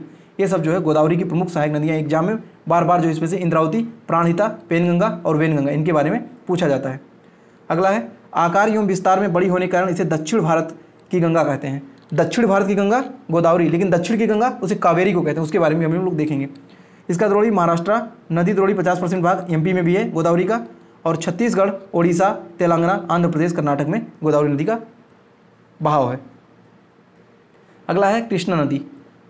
पिछली बार कृष्णा नदी से एक क्वेश्चन आ गया था नागार्जुन सागर बांध परियोजना पेट में कि ये किस नदी पर, तो कृष्णा नदी पे था। कृष्णा नदी 1402 किलोमीटर इसकी कुल लंबाई है और यह प्रायद्वीपीय भारत की दूसरी सबसे बड़ी नदी है। ठीक है, जिसका उद्गम महाराष्ट्र के पश्चिमी घाट सह्याद्री, क्योंकि जो हमारा भारत है इधर हमारा पड़ता है पश्चिमी घाट, इधर हमारा पड़ता है पूर्वी घाट, तो पश्चिमी घाट को हम लोग सह्याद्री भी बोलते हैं। और इसकी सबसे ऊंची चोटी जो अनाईमुदी और पूर्वी घाट की महेंद्रगिरी, इसके बारे में आगे अभी हम लोग चर्चा करेंगे। कृष्णा की सहायक नदियाँ इसमें तुंगभद्रा, कोयना, घाटप्रभा, मालप्रभा, मूसी और भीमा, ये सब जो है कृष्णा की सहायक नदियाँ हैं। आप लोग याद कर लीजिए, बहुत इंपॉर्टेंट है। तुंगभद्रा जो है ये कृष्णा की सबसे बड़ी सहायक नदी है। तुंगभद्रा की प्रमुख सहायक नदियाँ, अगर ये आपसे नहीं पूछा जाएगा। कृष्णा नदी गोदावरी नदी के साथ मिलकर आंध्र प्रदेश में भारत का दूसरा सबसे बड़ा डेल्टा बनाती है। ठीक है, सबसे बड़ा डेल्टा सुंदरबन का, लेकिन कृष्णा और गोदावरी मिलकर भारत का जो है दूसरा सबसे बड़ा डेल्टा बनाती है आंध्र प्रदेश में। कृष्णा नदी जल विवाद आंध्र प्रदेश, कर्नाटक और महाराष्ट्र के बीच है। मोस्ट इंपॉर्टेंट ये क्वेश्चन आप लोग जान लीजिए। कृष्णा नदी जो है इसका जल विवाद किस किस राज्यों के बीच है? आंध्र प्रदेश, कर्नाटक और महाराष्ट्र। कृष्णा नदी जल विवाद, जैसे हमने देखा सिंधु का भारत पाकिस्तान, उसी प्रकार तीस्ता का भारत बांग्लादेश, उसी तरीके से कृष्णा नदी का ये भारत में ही 3 राज्यों के बीच आंध्र प्रदेश, कर्नाटक और महाराष्ट्र। मोस्ट इंपॉर्टेंट है। अब बात करते हैं कावेरी नदी। ये जो है दक्षिणी भारत की नदियां हैं। इसका उद्गम कर्नाटक के जो है एक कोडागु पहाड़ी है, वहीं से होती है, जिसको ब्रह्मगिरी पहाड़िया बोलते हैं। ठीक है, ब्रह्मगिरी पहाड़ी से निकलता है कावेरी नदी और इसे हम दक्षिण की गंगा कहते हैं। दक्षिण, अभी हमने ऊपर देखा कि दक्षिण भारत, हमने गोदावरी के बारे में देखा, दक्षिण भारत की गंगा। ठीक है, दक्षिण भारत की गंगा कौन सी है? गोदावरी, लेकिन दक्षिण की गंगा वो है कावेरी। मैंने आपको ऊपर भी बताया था, दक्षिण की गंगा कावेरी कहा जाता है। इसका स्रोत भी आप देख सकते हैं कहाँ से इसको ये कहा जाता है। ऊपरी घाट में दक्षिण पश्चिम मानसून तथा निचले घाट में उत्तर पूर्वी मानसून द्वारा वर्षा जल की उपलब्धता के कारण ही यह हिमालयी नदियों की तरह एक सदानीरा नदी है। जिस प्रकार से हिमालयी नदियाँ हमेशा बारहमासी चलती हैं, सदानीरा है, वो कावेरी भी किस कारण कि उत्तर पूर्वी मानसून और दक्षिण पश्चिम मानसून, क्योंकि केरल के बगल ही कर्नाटक है और केरल से भारत में मानसून प्रवेश करता है दक्षिण पश्चिम मानसून से, इसीलिए जो ये भी लगभग 12 महीने जो है बहती है। और ये प्रायद्वीपीय भारत में नदी जो है अपवाद है, जो हमेशा बहती रहती है, हमेशा इसमें पानी भरा रहता है। यह भारत में दूसरा सबसे बड़ा जलप्रपात बनाती है, जिसे शिव समुद्रम जलप्रपात कहते हैं। कावेरी नदी पर ही आपका शिव समुद्र वाटरफॉल है, शिव समुद्रम वाटरफॉल, मोस्ट इंपॉर्टेंट। अभी हम लोग जब पढ़ेंगे तो उसमें आपका कवर हो जाएगा। बात करते हैं महानदी का। महानदी का उद्गम स्थान छत्तीसगढ़ के धमतरी जिले से सिंहावा पहाड़ी के पास से हुआ और यह नदी उड़ीसा में बहती हुई पारादीप, ये पारादीप मोस्ट इंपॉर्टेंट उड़ीसा का एक बंदरगाह है, पारादीप के पास बंगाल की खाड़ी में गिर जाती है। शिवनाथ, मांड, ईब बाएं से और जोंक, मोस्ट इंपॉर्टेंट जोंक जो है महानदी की, और तेल नदी, ये दोनों इंपॉर्टेंट है। जोंक और तेल नदी ये महानदी की प्रमुख सहायक नदियाँ हैं जो कि उनसे जो है दाएँ तट पर मिलती हैं। दाएं बाएं का मतलब होता है इधर आपका राइट होता है, इधर आपका लेफ्ट होता है। तो ये इतना ज़्यादा पेट में नहीं पूछा जाएगा, लेकिन आप लोग समझ लीजिए। देखिए हीराकुंड टिकरापारा बांध जो है, हीराकुंड बांध परियोजना जो भारत की सबसे लंबी बांध परियोजना है वो हीराकुंड है और एक महानदी पर है। और टिकरापारा बांध ये भी जो है महानदी पर। महानदी जो है महाराष्ट्र में, छत्तीसगढ़ में, मध्य प्रदेश में, झारखंड और उड़ीसा 5 राज्यों से होकर बहती है। अब हम लोग बात कर लेते हैं कि अरब सागर, ये बहुत पूछा जाता है। अरब सागर का मतलब जो पश्चिम में बहती हैं नदियाँ, और बंगाल की खाड़ी का मतलब जो पूरब में बहती हैं। तो दोनों चीज़ों को हम लोग को समझना है, पूरब में बहने वाली और पश्चिम में, आपको कंफ्यूज नहीं होना है। जो अरब सागर में नदियाँ अपना जल गिराती हैं उसमें नर्मदा, ताप्ती, माही, साबरमती, पेरियार केरल में है, मांडवी, जुआरी, ये जो आपके 7-8 नदियाँ हैं आप लोग रट लीजिए। नर्मदा, ताप्ती, माही, साबरमती, पेरियार, मांडवी, जुआरी, ये अपना जल जो है पश्चिम की ओर अरब सागर में गिराती हैं। वहीं बात करते हैं स्वर्ण रेखा नदी, वैतरणी नदी, ब्राह्मणी नदी, गोदावरी नदी, कृष्णा नदी, महानदी, कावेरी, गंगा, ये सब जो भी नदियां हैं ये अपना जल बंगाल की खाड़ी में ये जो है पूर्व की ओर अपना जल गिराती हैं। तो अपवाद में पूछा जाता है मोस्ट इंपॉर्टेंट नर्मदा, ताप्ती और पेरियार कई बार पूछ लिया जाता है। तो नर्मदा, ताप्ती, माही, साबरमती, मांडवी, जुआरी, ये सब पहला वाला याद कर लीजिए, अरब सागर वाला। बात करते हैं पूर्ववर्ती और परवर्ती नदियाँ क्या होती हैं। एग्जाम में कई बार पूर्ववर्ती और परवर्ती का पूछ लिया जाता है, तो इसको देख लेते हैं। पूर्ववर्ती नदियाँ, इसका मतलब होता है वे नदियाँ जो हिमालय निर्माण से पहले बहती थी तथा अपनी धाराओं की दिशा में उत्थित स्थलों जैसे पर्वतों को काटकर गार्ज बनाना अथवा महाखंड बनाकर प्रवाहित होती हैं, पूर्ववर्ती नदियाँ कहलाती हैं। उदाहरण सिंधु, ब्रह्मपुत्र, सतलुज आदि। देखिए इसका मतलब है पूर्ववर्ती नदियाँ वो नदियाँ होती हैं, जैसे नदी बह रही हैं, ऊपर यहाँ एक पहाड़ आ गया तो ये अपना रास्ता मोड़ती नहीं, बल्कि इसी को काट कर जो है सीधा जो चीर कर भेद कर निकल जाए, ठीक है, किसी से डरे ना, ऐसी नदियों को हम लोग पूर्ववर्ती नदियाँ कहते हैं। अगर आप भी पेट की तैयारी कर रहे हैं, आप बिना डरे पेपर को करते हैं और 80-85 नंबर ला देते हैं, तो आपको भी पूर्ववर्ती नदियों में शामिल कर लिया जाएगा। तो इस प्रकार की जो नदियाँ हैं उसको हम पूर्ववर्ती नदियाँ कहते हैं, जो अपना रास्ता स्वयं बना लें बिना किसी से डरे और बिना किसी रुकावट और मोड़ के। और परवर्ती नदियाँ क्या होती हैं कि ठीक है, उनवर्ती नदी समकोण मिलने पर वाली नदियाँ परवर्ती नदियाँ कहती हैं। जैसे चंबल, सिंध, बेतवा जो है ये मोड़दार होती हैं, इनमें अगर कोई बांधा आ गया तो यहाँ से ना जाकर सीधा ये मुड़कर यहाँ से जाती हैं। तो ऐसी नदियों को हम लोग परवर्ती नदियाँ कहते हैं। जैसे कि गंगा, यमुना, जैसे चंबल, सिंध, बेतवा, सोन इत्यादि नदियाँ ये गंगा और यमुना में जाकर मिल जाती हैं, उनकी सहायक नदियाँ बन जाती हैं, क्योंकि उनकी इतनी हिम्मत नहीं होती अकेले चल सकें। तो गंगा आपका पूर्ववर्ती नदी में आता है, लेकिन परवर्ती नदी में आपकी चंबल, सिंध, बेतवा, सोन ये सब हैं। अब बात कर लेते हैं कि जो आपके 5 प्रयाग हैं मोस्ट इंपॉर्टेंट, कई बार पूछ लिया जाता है कि जो आपके उत्तराखंड से निकले हैं, जैसे गंगा जो है गंगोत्री से, यमुनोत्री से यमुना निकलती है बंदरपुंछ से। तो जो नदियाँ निकलती हैं, ठीक है, मान लीजिए यहाँ से कोई नदी आए, यहाँ से कोई नदी आया, इसका कलर थोड़ा सा चेंज करते हैं। यहाँ से कौन सा कलर लेते हैं, ये वाला लेते हैं, हाँ ठीक। अब देखिए जैसे मान लीजिए जैसे कोई नदी यहाँ से आई, एक नदी, अब कोई नदी यहाँ मिली, कोई नदी यहाँ आके मिली, कोई नदी यहाँ आके मिली, कोई नदी यहाँ आके मिली, ऐसे ऐसे जो नदियाँ मिली हैं 2-2 नदियाँ। लेकिन ये जो सीधा रेखा में एक नदी आ रही है वो सिर्फ अलकनंदा है। जो अलकनंदा वो सब में रहेगा, आपको याद रखना है, अलकनंदा नदी हमेशा रहेगा, वो नहीं टलेगा। तो अलकनंदा को सब में लेना है। तो जो आपका विष्णु प्रयाग है, विष्णु देखिए अलकनंदा यहाँ भी है, यहाँ यहाँ यहाँ यहाँ यहाँ 5 में अलकनंदा को आपको सब में लेना है। लेकिन आपको जो याद करना है वो विष्णु प्रयाग में धौली गंगा है, कर्ण प्रयाग में पिंडार है, रुद्र प्रयाग में मंदाकिनी है, देव प्रयाग मोस्ट इंपॉर्टेंट, रुद्र प्रयाग और देव प्रयाग मोस्ट इंपॉर्टेंट है। रुद्र प्रयाग, मंदाकिनी, ठीक है। तो रुद्र मतलब भगवान शंकर जी अपना रुद्र रूप दिखा रहे हैं, लेकिन किसी ने उनको मंद करा दिया है भांग पिला के, तो मंदाकिनी ऐसे याद कर सकते हैं, ठीक है। देव प्रयाग, देव प्रयाग ये देव हैं और जो है हम इनको भगा कर अपने राज्यों में ला रहे हैं, देव को भगा रहे हैं, कहाँ से, अपने राज्य में लाने के लिए। तो भागीरथी, रथ से देव को बैठा कर उसको हम चला रहे हैं, भगा रहे हैं रथ को, तो भागीरथी ये जो है देव प्रयाग में है। तो ऐसे याद कर सकते हैं आप लोग। नंद प्रयाग, ये नंद से आपको नंद है तो नंदाकिनी हो जाएगा, सिंपल सी बात है, इसको जो बहुत ज़्यादा रटना नहीं है। तो विष्णु प्रयाग, धौली गंगा, अलकनंदा मिलती हैं। कर्णप्रयाग में पिंडार अलकनंदा मिलती हैं, रुद्रप्रयाग में मंदाग्नि और अलकनंदा, देवप्रयाग में भागीरथी अलकनंदा, नंदप्रयाग में नंदाग्नि एवं अलकनंदा। तो ये एक क्वेश्चन यहाँ से आपका पेट में बन सकता है। बात कर लेते हैं कि भारत के जो शहर हैं वो बड़े बड़े जो शहर होते हैं वो बड़े बड़े नदियों किनारे बसते हैं, तो उनके बारे में जान लेते हैं।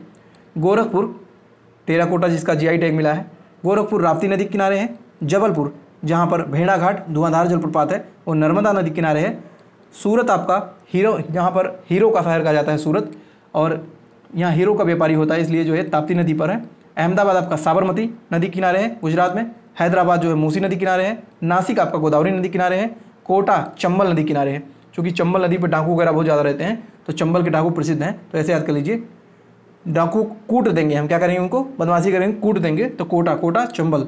लुधियाना ये सतलज नदी पंजाब में है। लखनऊ और सुल्तानपुर ये नदियाँ जो है, लखनऊ सुल्तानपुर जौनपुर इन नदियों किनारे जो है गोमती हैं। लखनऊ शहर, सुल्तानपुर शहर, जौनपुर शहर ये गोमती नदी किनारे है। उज्जैन आपका क्षिप्रा नदी किनारे है और यहीं पर जो है कुंभ का मेला लगता है। आगरा जो है, आगरा यमुना नदी किनारे है। कटक जो है उड़ीसा का, ये महानदी किनारे है। ये जो है कुछ इंपॉर्टेंट नदियाँ थी और उनके किनारे बसे शहर थे। अब हम लोग बात करते हैं भारत के जो है जलप्रपात, जो वाटरफॉल्स हैं। आप लोग भी कमेंट करके बताइएगा कौन कौन से वाटरफॉल में आप लोग घूमे हैं अभी तक। देखिए जोग, इसी को हम लोग गोरसप्पा भी कहते हैं, इसी को हम लोग महात्मा गांधी भी कहते हैं। तो जोग जलप्रपात, गोरसप्पा जलप्रपात या फिर महात्मा गांधी जलप्रपात, तीनों का एक ही नाम है और ये आपका शरावती नदी कर्नाटक राज्य में है। जोग, गोरसप्पा, महात्मा गांधी, ये आपका भारत का दूसरा सबसे ऊंचा जलप्रपात है। धुआंधार, दुग्धधारा और कपिलधारा, भेड़ाघाट, ये सब जो आपका नर्मदा नदी किनारे मध्य प्रदेश है, मैं आपको बता चुका हूँ। डुडुमा जलप्रपात, ये मच्छकुंड नदी किनारे ओडिशा में है, इंपॉर्टेंट है ये भी बहुत ज़्यादा। डुडुमा जलप्रपात मच्छकुंड नदी ओडिशा में। गोकाक जलप्रपात ये घाट प्रभा कर्नाटक में है, घाट प्रभा नदी है कर्नाटक में, उसी पे है गोकाक जलप्रपात। चुलिया जलप्रपात मोस्ट इंपॉर्टेंट ये भी है, चंबल नदी पे है राजस्थान में। सॉरी, देखिए अभी बहुत ज़्यादा ठीक नहीं हो पाया हूँ, दवा खा के पढ़ा रहा हूँ आप लोग को, फीवर और कोल्ड था, क्योंकि क्लासेस ख़त्म करनी है और अच्छे से ख़त्म करनी है, इसलिए जो है दवा खा के आप लोग को पढ़ा रहा हूँ। इसलिए यार प्लीज़ आप लोग वीडियो तो लाइक कर दो, शेयर कर दो। चलो बात कर लेते हैं चित्रकूट जलप्रपात। अब भारत का इसको नियाग्रा जलप्रपात कहते हैं। जैसे नियाग्रा हमने दक्षिण अमेरिका में देखा था, नियाग्रा जलप्रपात, जो उसी प्रकार उसी की तुलना जो छत्तीसगढ़ में है इंद्रावती नदी पे, चित्रकूट जलप्रपात उसी की तुलना जो है की जाती है, इसी के लिए भारत का नियाग्रा कहते हैं चित्रकूट को। मोस्ट इंपॉर्टेंट कई बार पूछ लिया जाता है कि भारत का नियाग्रा किस जलप्रपात को कहते हैं, तो चित्रकूट जलप्रपात जो कि इंद्रावती नदी छत्तीसगढ़ में स्थित है। अगला है हुंडरू जलप्रपात, ये स्वर्ण रेखा नदी पर है, ये झारखंड में है हुंडरू जलप्रपात। दूधसागर जलप्रपात ये मांडवी नदी गोवा पर है, ठीक है। चचाई जलप्रपात ये बीहड़ नदी मध्य प्रदेश में, बहुत ज़्यादा इंपॉर्टेंट ये नहीं है चचाई वाला, लेकिन याद कर लीजिए। शिव समुद्रम अभी हमने ऊपर देखा था कावेरी नदी पे, ये कर्नाटक में है शिव समुद्रम जलप्रपात। अगला है कुंचिकल जलप्रपात, ये भारत का सबसे ऊंचा जलप्रपात है, ये वाराही नदी पर है। मोस्ट इंपॉर्टेंट, ये बहुत ज़्यादा इंपॉर्टेंट, कई बार पूछा गया है कि भारत का सबसे ऊंचा जलप्रपात कुंचिकल जलप्रपात, ये वाराही नदी पर है, ये कर्नाटक में है। गौतम धारा या जोन्हा जलप्रपात ये रारू नदी पर है, झारखंड में, इंपॉर्टेंट बहुत ज़्यादा नहीं है। दसम जलप्रपात कांची नदी पर, ये भी बहुत ज़्यादा इंपॉर्टेंट नहीं है, ये भी बहुत ज़्यादा इंपॉर्टेंट नहीं है। तो आपको जो मैं बता दिया हूँ ऊपर वही आपको पढ़ना है। अब हम लोग जलप्रपात देख लिए, अब चलो हम लोग झील दर्शन करते हैं, झरोखा करते हैं, झरोखा दर्शन झीलों का। तो इसमें हम लोग देखेंगे भारत की जो प्रमुख झीलें हैं, सभी झीलों को नहीं पढ़ना, जो इंपॉर्टेंट है। जैसे उत्तराखंड में जब भी आपको मिल जाए तालों में नैनीताल और बाकी सब तलैया, तो जब भी आपको ताल मिलना है तो आपको सीधा यूके चला जाना है, यूके लंदन नहीं, उत्तराखंड जाना है दोस्तों। नैनीताल, भीमताल, नौकुचिया ताल, खुरपा ताल और रूपकुंड, ये सब आपके कहाँ हैं, उत्तराखंड में है। गुजरात की बात करते हैं तो सरोवर जब भी मिल जाएगा, नल सरोवर, सरदार सरोवर, नारायण सरोवर, तो ये सब जो आपके गुजरात में है। हरियाणा में सूरजकुंड, और सूरजकुंड के नाम से हर साल अंतर्राष्ट्रीय मेला लगता है सूरजकुंड का। इस बार भी 32वां या 33वां सूरजकुंड का मेला लगा है। 10 तारीख को करंट अफेयर्स का मेगा शो आएगा, तब आपको बहुत मजा आएगा उस क्लास में, आप लोग उस क्लास को जरूर देखिएगा। पंजाब जो है, पंजाब में जो झील है वो सतलुज झील है, यहाँ सतलुज नदी बहती है। रोपड़ झील, हरिके बैराज, हरिके झील, जो भी बैराज बनते हैं वो आसपास उसके झील होती है। रोपड़ जो एक आप सभ्यता पढ़े थे, सिंधु घाटी की सभ्यता है, रोपड़ वही पंजाब वाला। और कांजली, ये जो है झील पंजाब में है। राजस्थान में पिछौला सांभर, पिछौला झील ये उदयपुर में है, बहुत ही शानदार झील है। पंचप्रदा राजसमंद जयपुर में, जयसमंद डीडवाना और जो है पुष्कर झील अजमेर के पास, फतेह सागर उदय सागर ये सारे सागर वाले झील जो आपके राजस्थान में है। और आपका वहीं पर है हवा महल जल महल। बात करते हैं जम्मू कश्मीर की, तो डल झील उलर झील, उलर झील आपका भारत का सबसे बड़ा मीठे पानी की झील है, ताज़े पानी की झील है, फ्रेश वाटर की लेक है, वो है उलर झील जम्मू कश्मीर में। अनंतनाग, जहाँ भी आपको नाग मिल जाए, अनंतनाग, शेषनाग, वेरीनाग, पांगोंग ये सब जो आपका जम्मू कश्मीर में है। नागिन, नाग सपेरा नाग बजाए नागिन आए, तो ये सब जब भी नाग बजाने ना तो जम्मू में पहुंच जाना नाग बजाने। तो डल झील, उलर झील, अनंतनाग, शेषनाग, वेरीनाग, नागिन झील, पैगोंग लेक ये सब आपको कहाँ है? जम्मू कश्मीर में है। अगला है मेघालय का, तो मेघालय में उमियम झील है, बहुत ज़्यादा इंपॉर्टेंट नहीं है उसको। मणिपुर मोस्ट इंपॉर्टेंट, एकदम आउट क्वेश्चन है। लोकटक झील, ऐसे आप लोग ट्रिक में इसको याद करिएगा, लोमड़ी, लोमड़ी मतलब लो से हो गया लोकटक झील, मणि से हो गया मणिपुर में। तो लोकटक झील ये मणिपुर में है और तैरता हुआ मीठे पानी की झील है, ये तैरता हुआ मीठे पानी की झील है मणिपुर में लोकटक झील। अगला है मिजोरम में पाला झील है, सिक्किम में आपका चोलामू लेक है और गुरु डोंगमर झील है। अभी मैं गया था सिक्किम में, और भारत की जो सबसे ऊंची झील है वो चोलामू लेक है, वो सिक्किम में है। अभी मैं गया था सिक्किम का टूर करने, तो मैं चोलामू लेक गया था और यहाँ भी गुरु डोंगर भी गया था। बहुत शानदार लेक है, ये पूरा फ्रीजन है, जमा हुआ था, यहाँ का पानी पूरा एकदम फ्रीजन है, क्योंकि सिक्किम में जो है नॉर्थ सिक्किम जाएंगे लाचेन लुचिंग, तो यहाँ पर बारह महीने जो है बर्फ़ जमता रहता है। तो अगर आपको स्नोफॉल कभी भी देखना हो तो सिक्किम जाइए। केरल में जो है वेम्बनाथ झील, अष्टमुदी झील, ये सब लैगून झील है। अष्टमुदी आपका लैगून झील है। लैगून का मतलब होता है समुद्र, मान लीजिए ये समुद्र है और समुद्र के अंदर थोड़ा सा इसका भाग हो झील का सटा हो, तो उसे हम लोग लैगून झील कहते हैं। तो केरल में वेम्बनाथ, अष्टमुदी ये लैगून झील है, और सस्थम कोट्टा ये आपका वहीं, क्योंकि सिनकोट्टा दर्रा भी आपको वहीं है, तो अभी मैं आपको दर्रा जब पढ़ाऊंगा तो इसलिए कोट्टा वाला केरल लगाइएगा। कर्नाटक में आपका है बेलांदूर पंपा सरोवर, ये आपका कर्नाटक में है। तमिलनाडु में आपका है बेरीजाम, ऊटी, कोडाइनकल और चंबरमक्कम, ये सब इंपॉर्टेंट नहीं है। बाकी ऊटी एक हिल स्टेशन तमिलनाडु का। असम में है दीपोरबिल, दीपोरबिल बहुत इंपॉर्टेंट, दीपोरबिल बहुत ज़्यादा पूछा जाता है असम का। दीपोरबिल, सोनबिल और चपनाला, किसको चपना भाई? चपनाला है यार, ये पढ़ो, चपनाला है। पुलकिट जो आपका आंध्र प्रदेश और तमिलनाडु के बॉर्डर पर है, पुलकिट लेक। और सतीश धवन अंतरिक्ष केंद्र आपका पुलकिट लेक के पास में, मैंने यहाँ लिखा है, ये आपका ऐसे एरो बना दिया है, तमिलनाडु और आंध्र प्रदेश का ये बॉर्डर लगाता है पुलकिट लेक। और यहीं पर आपका स्पेस जो सेंटर है सतीश धवन अंतरिक्ष केंद्र है, यहीं से जो है प्रक्षेपित किया जाते हैं उपग्रहों को। असम में दीपोर हमने पढ़ लिया। महाराष्ट्र में लोनार झील, ये क्रेटर झील है, उल्कापिंड के गिरने से झील बनी थी। पवई झील, गोरेवाड़ा झील, सलीम अली सरोवर, ठीक है।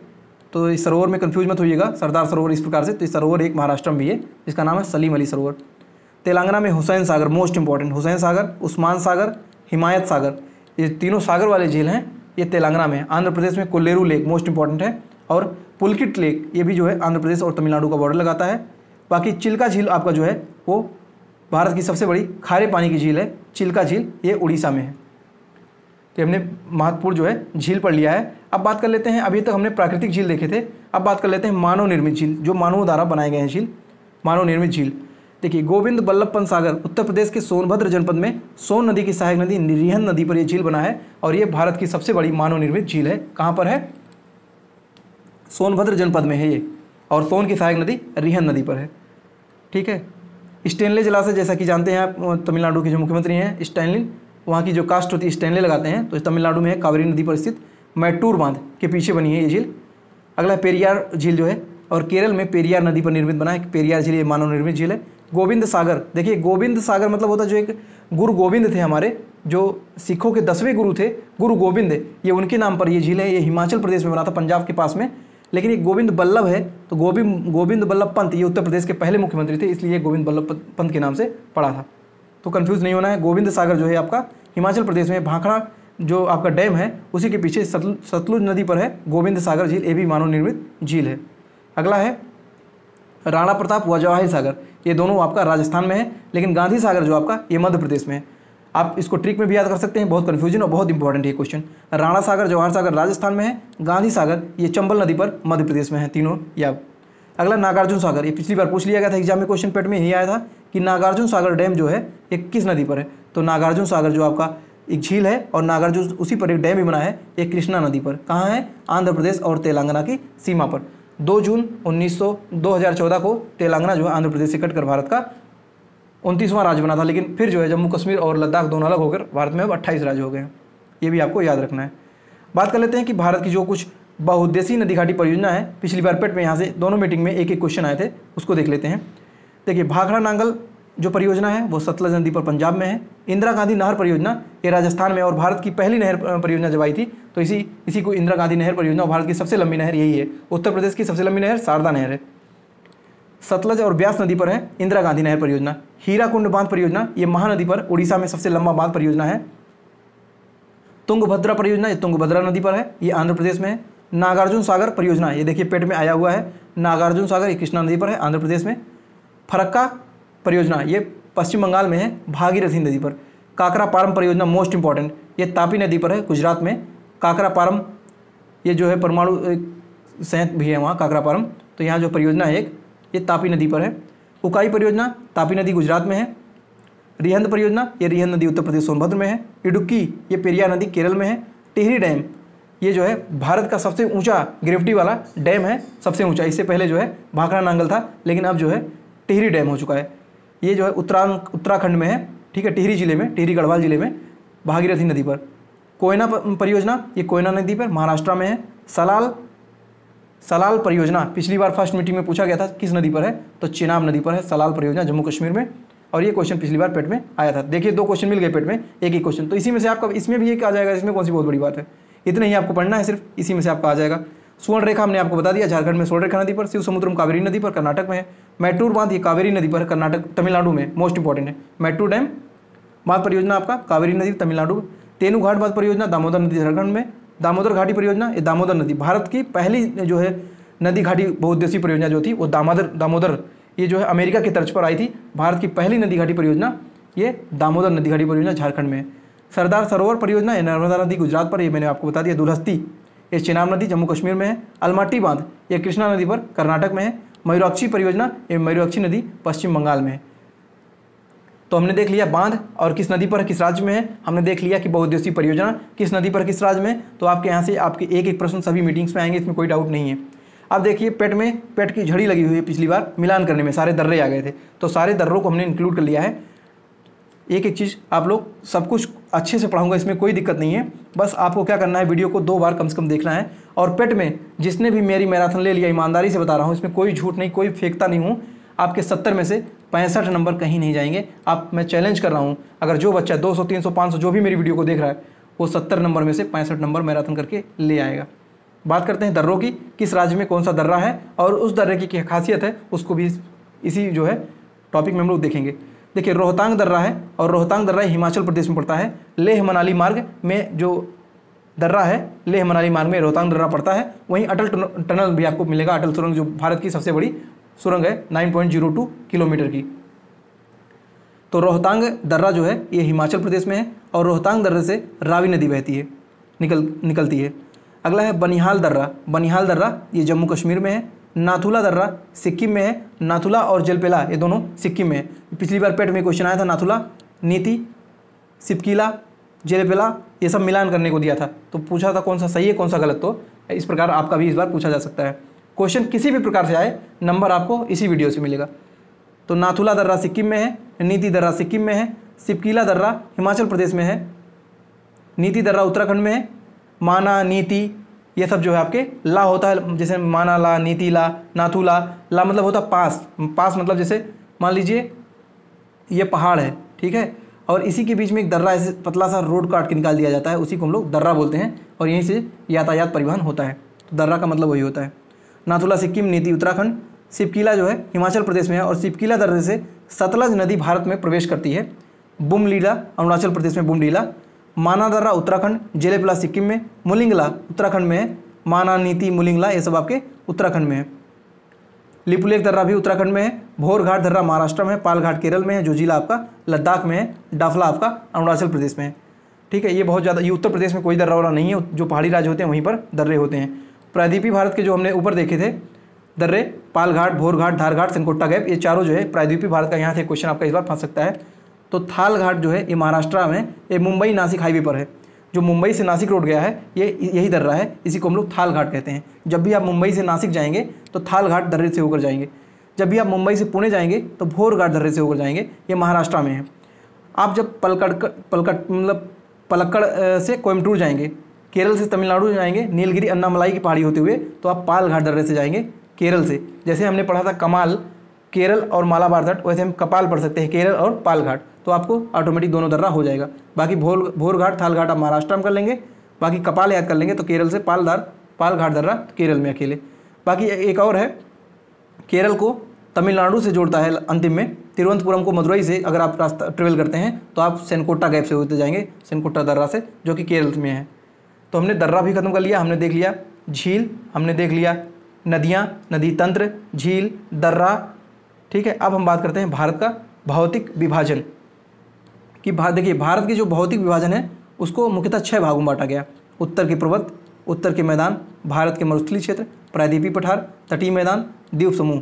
अब जैसे मान लीजिए ये भारत है, मैं आपको कुछ बहुत ठीक तो नहीं लेकिन कुछ ऐसे इस प्रकार से मान लीजिए भारत, पूरा स्क्रीन पर चल नहीं रहा है पेन, ये फिर से ट्राई करता हूँ।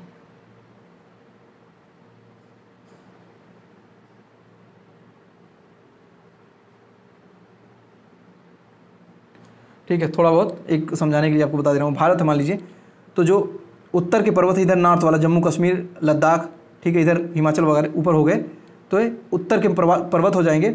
दूसरे पे आता है बीच में जो है उत्तर के मैदान जहाँ खेती होती है नॉर्थ इंडिया में जैसे, ठीक है। इसके बाद आता है तीसरे पे मरुस्थलीय क्षेत्र, जो राजस्थान वाला एरिया है, मरुस्थल का एरिया, ठीक है, मरुस्थल होता है। फिर चौथे पे आता है प्रायद्वीपीय पठार, जहाँ पर लावा मैग्मा से जो हमारी मिट्टी काली मिट्टी हो गई है, प्रायद्वीपीय पठार हो गया। इसके बाद तटीय मैदान है, जो हमारा किनारे किनारे है, समुद्र यहाँ से नीचे से यहाँ तक, इसको तटीय बोलेंगे। और द्वीप समूह हमारा जैसे अंडमान निकोबार हो गया और इधर लक्षद्वीप हो गया, ठीक है। तो ये द्वीप समूह, ये इस प्रकार से भारत के जो भौतिक भागों में हम लोग 6 प्रकार से विभाजित कर सकते हैं। आप उम्मीद करता हूँ आपको समझ में आ गया है। अब पहला हमारा उत्तर के पर्वत, उसको देख लेते हैं। उत्तर के पर्वत को हम पहली बार देखेंगे। देखिए उत्तर के पर्वत को भी हम लोग 2 भागों में बांट सकते हैं। एक हमारा जो है ट्रांस हिमालय है और दूसरा हिमालय है। ट्रांस हिमालय में जो पर्वत है वो काराकोरम, ठीक है, काराकोरम और काराकोरम श्रेणी में पर्वत में ही आपका केटू पड़ता है, जिसको हम लोग गॉडविन आस्टन कहते हैं। और भारत का सबसे ऊंचा जो चोटी है, भारत की सबसे ऊंची चोटी वो है केटू, जिसकी ऊंचाई है 8611 मीटर, ठीक है। ये पीओके में है, पाक अधिकृत कश्मीर में है, ये काराकोरम श्रेणी में है, तो आपको ये भी याद रखना है। वैसे भारत में स्थित जो है वो तो कंचनजंगा है, लेकिन कहीं कहीं जगह लोग नंदा देवी को बताते हैं, तो लेकिन कंचनजंगा है भारत में, और भारत का है वो है गॉडविन आस्टन केटू। अगर दोनों ना मिलकर भारत में पूछे तो नंदा देवी, अगर ऑप्शन में है नंदा देवी तो उसको भी आप लोग मार सकते हो, उत्तराखंड वाला। भारत की सबसे ऊंची चोटी गॉडविन आस्टन केटू, विश्व की जो कि सबसे दूसरी ऊंची है। पहले पे माउंट एवरेस्ट है 8848 मीटर, इसके बाद विश्व की दूसरी सबसे ऊंची चोटी केटू यही 8611 मीटर। काराकोरम श्रेणी में ही सियाचिन ग्लेशियर है, हिस्पर ग्लेशियर है, इसी श्रेणी में सब काराकोरम में। जो ऊपरी वाला हिस्सा है आपका ये लद्दाख और जम्मू कश्मीर वाला, यहीं पर जो बहुत सारे बर्फ़ हैं, यहीं पर सियाचिन ग्लेशियर है, पीओके है। और भारत और पाकिस्तान के बीच जो युद्ध हुआ था सियाचिन में, सियाचिन को लेकर, ठीक है, ऑपरेशन मेघदूत, यही जो है सियाचिन के लिए 1984 के लिए ऑपरेशन मेघदूत हुआ था सियाचिन ग्लेशियर के लिए भारत और पाकिस्तान के बीच में, और भारत जीत गया था, इसलिए जो है 1984 में। और फिर सियाचिन ग्लेशियर को भारत अपने कब्जे में कर लिया, और भारत के जो जवान हैं, सैनिक हैं, वो उनकी ड्यूटी जो है सियाचिन ग्लेशियर पर रहती है, और वो हमारे लिए बहुत ही परिश्रम का काम करते हैं। उन्हीं की वजह से हम लोग सुरक्षित जो है आनंद के साथ अपने क्लासेस को ले पाते हैं। चलिए बात करते हैं अब हिमालय के बारे में। हिम प्लस आलय, जो बर्फ़ से हमेशा ढका हुआ तो उसे हम लोग हिमालय बोलते हैं। हिमालय के 3 भाग हैं, महान हिमालय, लघु हिमालय और शिवालिक हिमालय। महान हिमालय को हम लोग हिमाद्री कहते हैं, लघु हिमालय को हम लोग मध्य हिमालय कहते हैं, और शिवालिक हिमालय जो कि सबसे नवीन है, इसी को हम लोग बाह्य हिमालय भी कहते हैं। आउटर लाइन ऑफ जो हिमालय है, mountain, outer mountain, Shivalik Himalaya, ये सबसे नवीन है। सबसे पुराना कौन सा है? अरावली हिल्स है, अरावली पहाड़ियाँ हैं, वो विश्व की सबसे प्राचीनतम पहाड़ी हैं, पर्वत हैं। हिमालय के बारे में थोड़ा सा देख लेते हैं। हिमालय पर्वत की लंबाई जो है वो कुल 2400 किलोमीटर है। जो हिमालय आपका ऊंचाई तो 8848 मीटर है, लेकिन जो इसकी लंबाई है वो 2400 किलोमीटर है। और इसका विस्तार पूर्व में नामचा पर्वत से लेकर पश्चिम में नंगा पर्वत, जो कि जम्मू कश्मीर में। नामचा पर्वत कहाँ है? अरुणाचल प्रदेश में है, और नंगा पर्वत ये आपका जम्मू कश्मीर है। यहाँ से लेकर यहाँ तक इसका हिमालय का विस्तार है। बाकी वैसे तो ये नेपाल में ही है ज़्यादातर भाग। हिमालय पर्वत ये नवीन वलित मोड़दार पर्वत है, ये नया है और ये फोल्डेन माउंटेन है, ये फोल्डेबल माउंटेन है, ये वलित पर्वत है। इसका पुराना नाम टेथिस सागर है, नेपाल में इसको टेथिस सागर के नाम से जाना जाता है। ठीक है, लेकिन क्या हुआ था पृथ्वी के, आप सबको पता होगा कि पैंजिया थी, पैंजिया के टूटने से 2 लैंड बने, अंगारा लैंड और गोंडवाना लैंड। भारत जो है गोंडवाना लैंड का हिस्सा, नीचे वाले जो भी आप देखेंगे दक्षिणी अमेरिका महाद्वीप, भारत, ऑस्ट्रेलिया, ठीक है, ये सब गोंडवाना लैंड में आए थे। अब बात कर लेते हैं दूसरा हमारा जो था उत्तर का मैदान, जहाँ पर खेती वगैरह खूब होती है। ठीक है, इसका निर्माण होता है कि नदियों के अवसाद से, जैसे सिंधु, गंगा, ब्रह्मपुत्र, इनका जो दोआब होता है, इनके दोआब में, दोआब का मतलब होता है जैसे एक नदी और जो बीचे की भूमि होती है वहाँ खेती बहुत शानदार होती है। लेकिन मोहम्मद बिन तुगलक ने एक दोआब, गंगा यमुना का दोआब खेती कराया था, नीति लाया था, लेकिन उसकी नीति असफल हो गई थी। ठीक है, तो वही दोआब कि 2 नदियों के बीच की जो भूमि है उसे हम दोआब कहते हैं।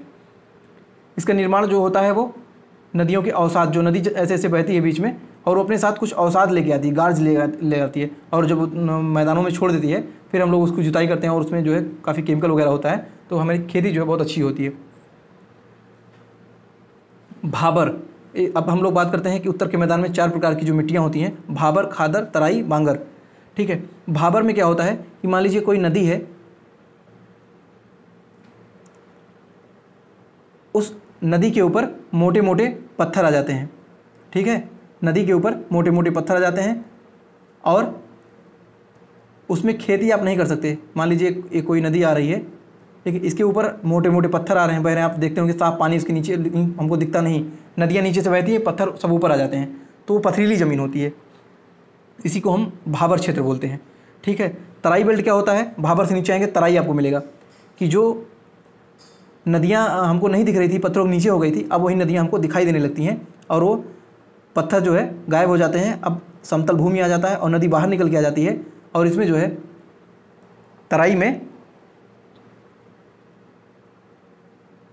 गन्ना और धान की खेती बहुत अच्छा होता है। जैसे अपना गोरखपुर बेल्ट हो गया, अपना सिद्धार्थनगर, बहराइच, श्रावस्ती वाला जो ऊपर के एरिया है उत्तरी उत्तर प्रदेश के, ठीक है, नेपाल से सटे जो ज़िले हैं 7 ज़िले, वो तराई बेल्ट के हैं, वहाँ खेती जो है धान और गन्ना की बहुत ज़्यादा अच्छी होती है।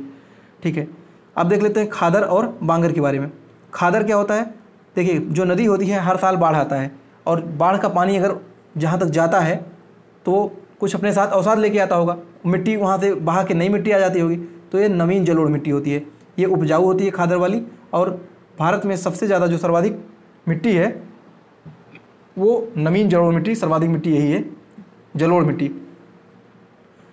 ठीक है, बांगर होता है कि बिना बाढ़ वाला, नदी का पानी जहाँ तक ना पहुँचे वो उसकी जो मिट्टी है वही पहले वाली पड़ी रहे, ये कम उपजाऊ होती है, पुरानी जलोढ़ मिट्टी होती है और खादर की तुलना में कम उपजाऊ होती है, क्योंकि यहाँ पानी नहीं आता, मिट्टी वही रहती है, तो इसकी उपजाऊ धीरे धीरे उर्वरा शक्ति जो है कम हो जाती है। बात कर लेते हैं हम, तीसरा हमारा मरुस्थल था।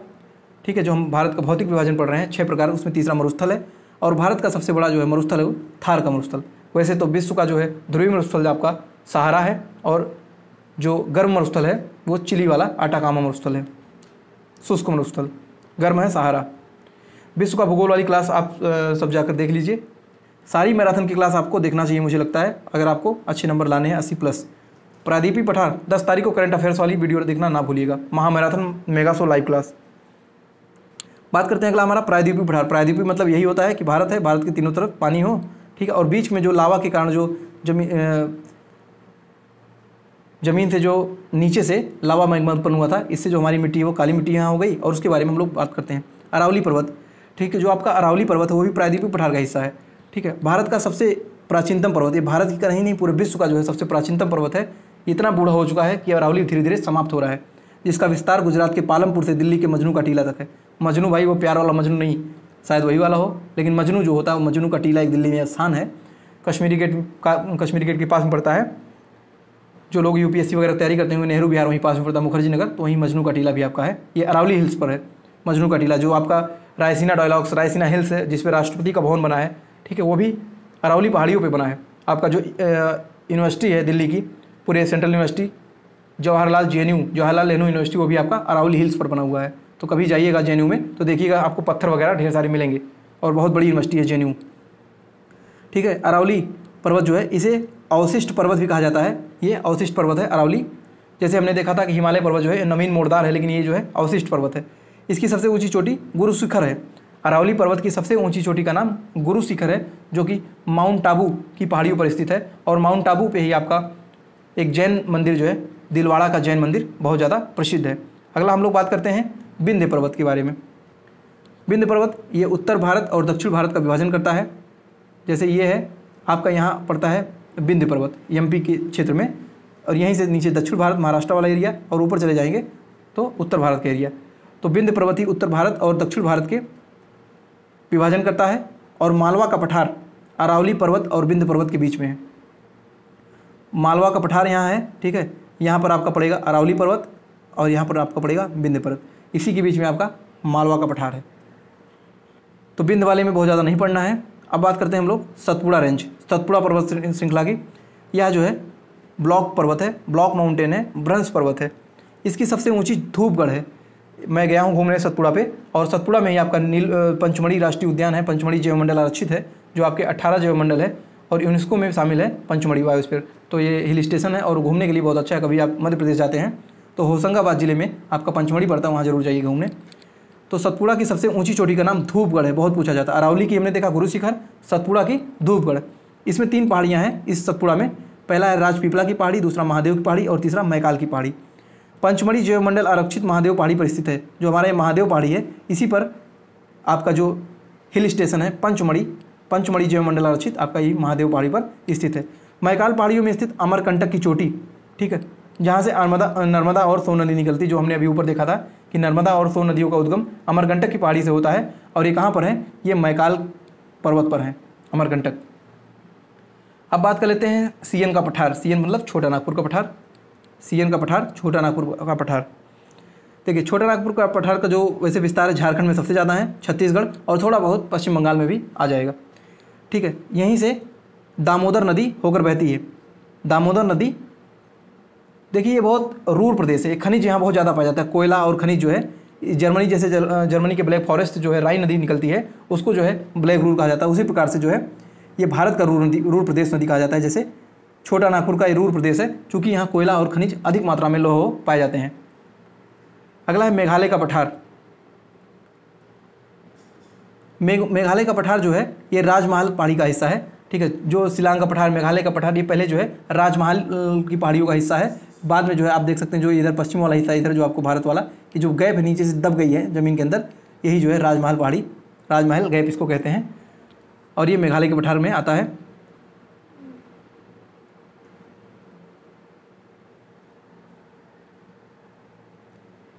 अगला है गारो खासी जयंतिया। ये तीनों जनजाति के नाम पर रखा गया है, पठार है ये मेघालय में, गारो खासी जयंतिया। और खासी पहाड़ियों पर मासिन राम स्थित है, जहाँ विश्व में सर्वाधिक वर्षा होती है। सॉरी,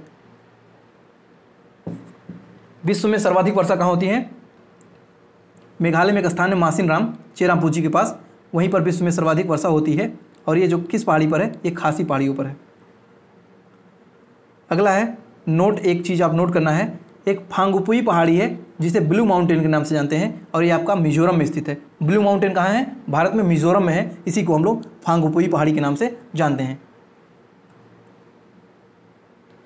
अब हम लोग बात करते हैं भारत के पूर्वी घाट और पश्चिमी घाट के बारे में, ठीक है। आप सबको पता होगा भारत में 4 हॉट स्पॉट भी हैं, पूर्वी हिमालय, पश्चिमी घाट, इंडो बर्मा वाला एरिया और अंडमान निकोबार। ये जो है आपके 4 हॉट स्पॉट एरिया है।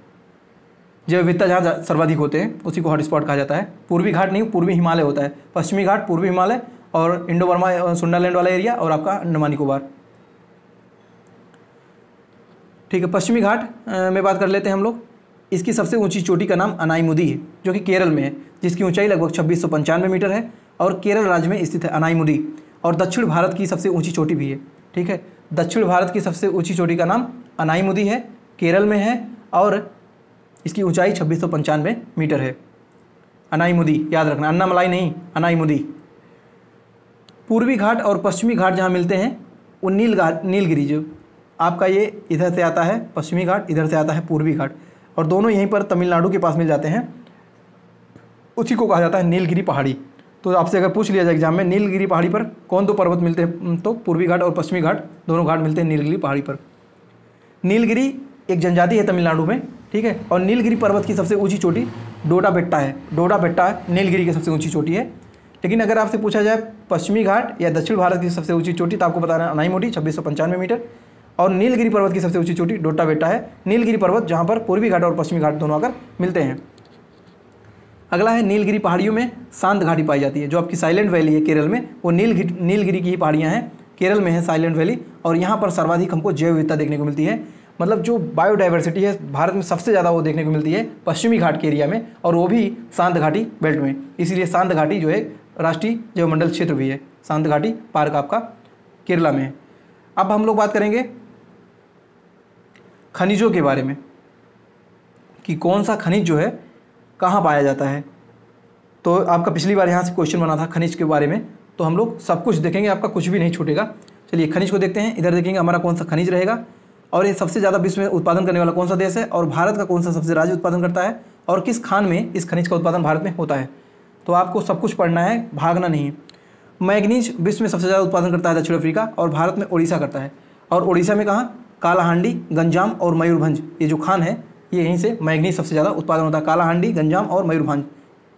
बॉक्साइट विश्व में सबसे ज़्यादा ऑस्ट्रेलिया में होता है, उत्पादन करता है, और भारत में ओडिशा राज्य सबसे ज़्यादा बॉक्साइट उत्पादन करता है, वो भी जो है कालाहांडी, बालंगीर और कोरापुट में। सोना विश्व में सबसे ज़्यादा चीन उत्पादन करता है, और भारत में कर्नाटक सोना सबसे ज़्यादा करता है, वो भी कोलार और हट्टी का खान कर्नाटक में है। कोलार और कर्नाटक का खान हट्टी में है, भारत में सबसे ज़्यादा। विश्व वाला आपको नहीं ज़्यादा पढ़ना है, ये नहीं पूछा जाएगा, लेकिन जनरल अवेयरनेस में अगर आ जाए मान लीजिए तो आपको स्पेशली राज्य पढ़ना है। हीरा विश्व में सबसे ज़्यादा रूस उत्पादन करता है, और भारत में मध्य प्रदेश। ठीक है। पन्ना, आपको पता होगा पन्ना टाइगर, पन्ना के नाम से पन्ना जगह है, पन्ना टाइगर रिजर्व, पन्ना की खदान है, यहाँ हीरा जो है सर्वाधिक पाया जाता है। सीसा एवं जस्ता जो है, लेड और जिंक जो है, वो विश्व में चीन सबसे ज़्यादा उत्पादन करता है, और भारत में राजस्थान सबसे ज़्यादा करता है, वो भी जो है जावर का खान, यहाँ पर सीसा और जस्ता सबसे ज़्यादा उत्पादन होता है।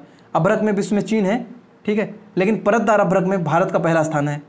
परतदार अगर पूछा जाए अभ्रक, वैसे नेचुरल अभ्रक में चीन है, लेकिन परतदार अभ्रक में भारत पहले स्थान पर है, और नेल्लौर के क्षेत्र में आंध्र प्रदेश में सबसे ज़्यादा जो है अभ्रक उत्पादित किया जाता है पूरे भारत में। अगला है यूरेनियम।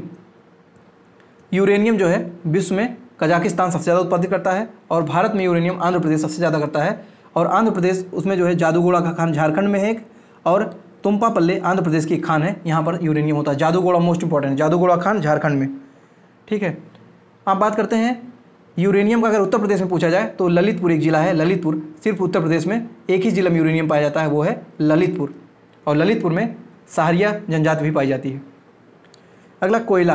कोयला की बात करते हैं। कोयला 4 प्रकार का होता है, एंथ्रेसाइट, बिटुमिनस, लिग्नाइट और पीट। जो सबसे शुद्ध क्वालिटी का जो कोयला होता है, जिसमें सबसे ज़्यादा कार्बन की मात्रा होती है, वो एंथ्रेसाइट होता है। लगभग 95% इसमें कार्बन होता है, और जलने में शानदार तरीके से जलता है, बहुत कॉस्टली होता है, और भारत में ये जो है कोयला नाम मात्र का है, यहाँ भारत में एंथ्रेसाइट कोयला नहीं है। विश्व में सबसे ज़्यादा कोयले का उत्पादन करने वाला देश चाइना है, और छत्तीसगढ़ भारत में सबसे ज़्यादा कोयले का उत्पादन करता है। भारत में जो कोयला पाया जाता है वो बिटुमिनस है, सेकंड श्रेणी का है, और भारत में सबसे ज़्यादा 80 से 90% बिटुमिनस कोयला पाया जाता है। और सबसे खराब कोयला, सबसे घटिया कोयला जो आपका, वो पीट कोयला माना जाता है, जिसमें कार्बन की मात्रा बहुत ही कम होती है। छत्तीसगढ़ में जो सबसे ज़्यादा कोयला उत्पादन भारत करता है छत्तीसगढ़ में, और उस पर भी जो खान है आपका वो रानीगंज पश्चिम बंगाल और झरिया झारखंड, यहाँ कोयला का सबसे बड़ा खान है।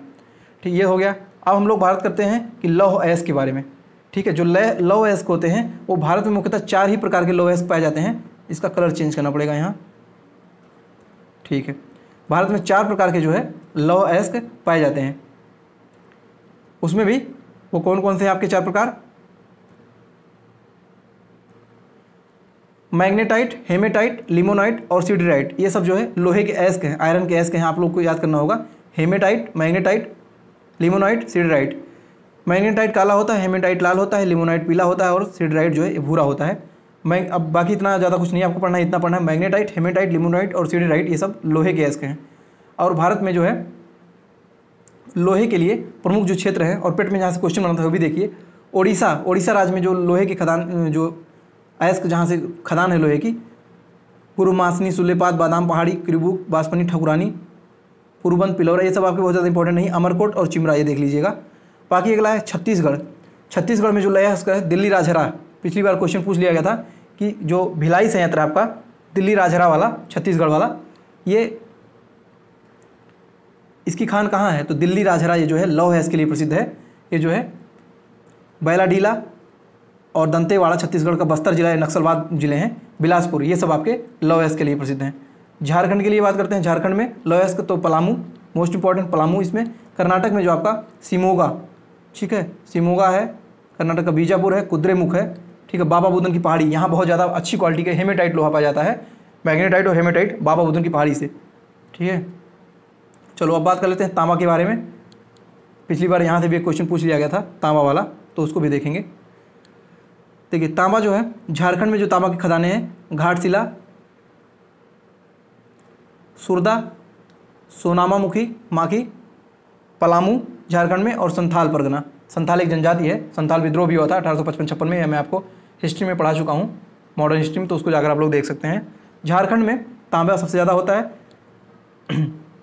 राजस्थान में खेतड़ी बहुत प्रसिद्ध है, खेतड़ी तांबे के लिए, जैसे आटाकामा चिली मरुस्थल जो है, चिली में विश्व में सबसे ज़्यादा तांबा उत्पादन होता है, उसी प्रकार भारत में राजस्थान में खेतड़ी में तांबा बहुत ज़्यादा उत्पादन होता है।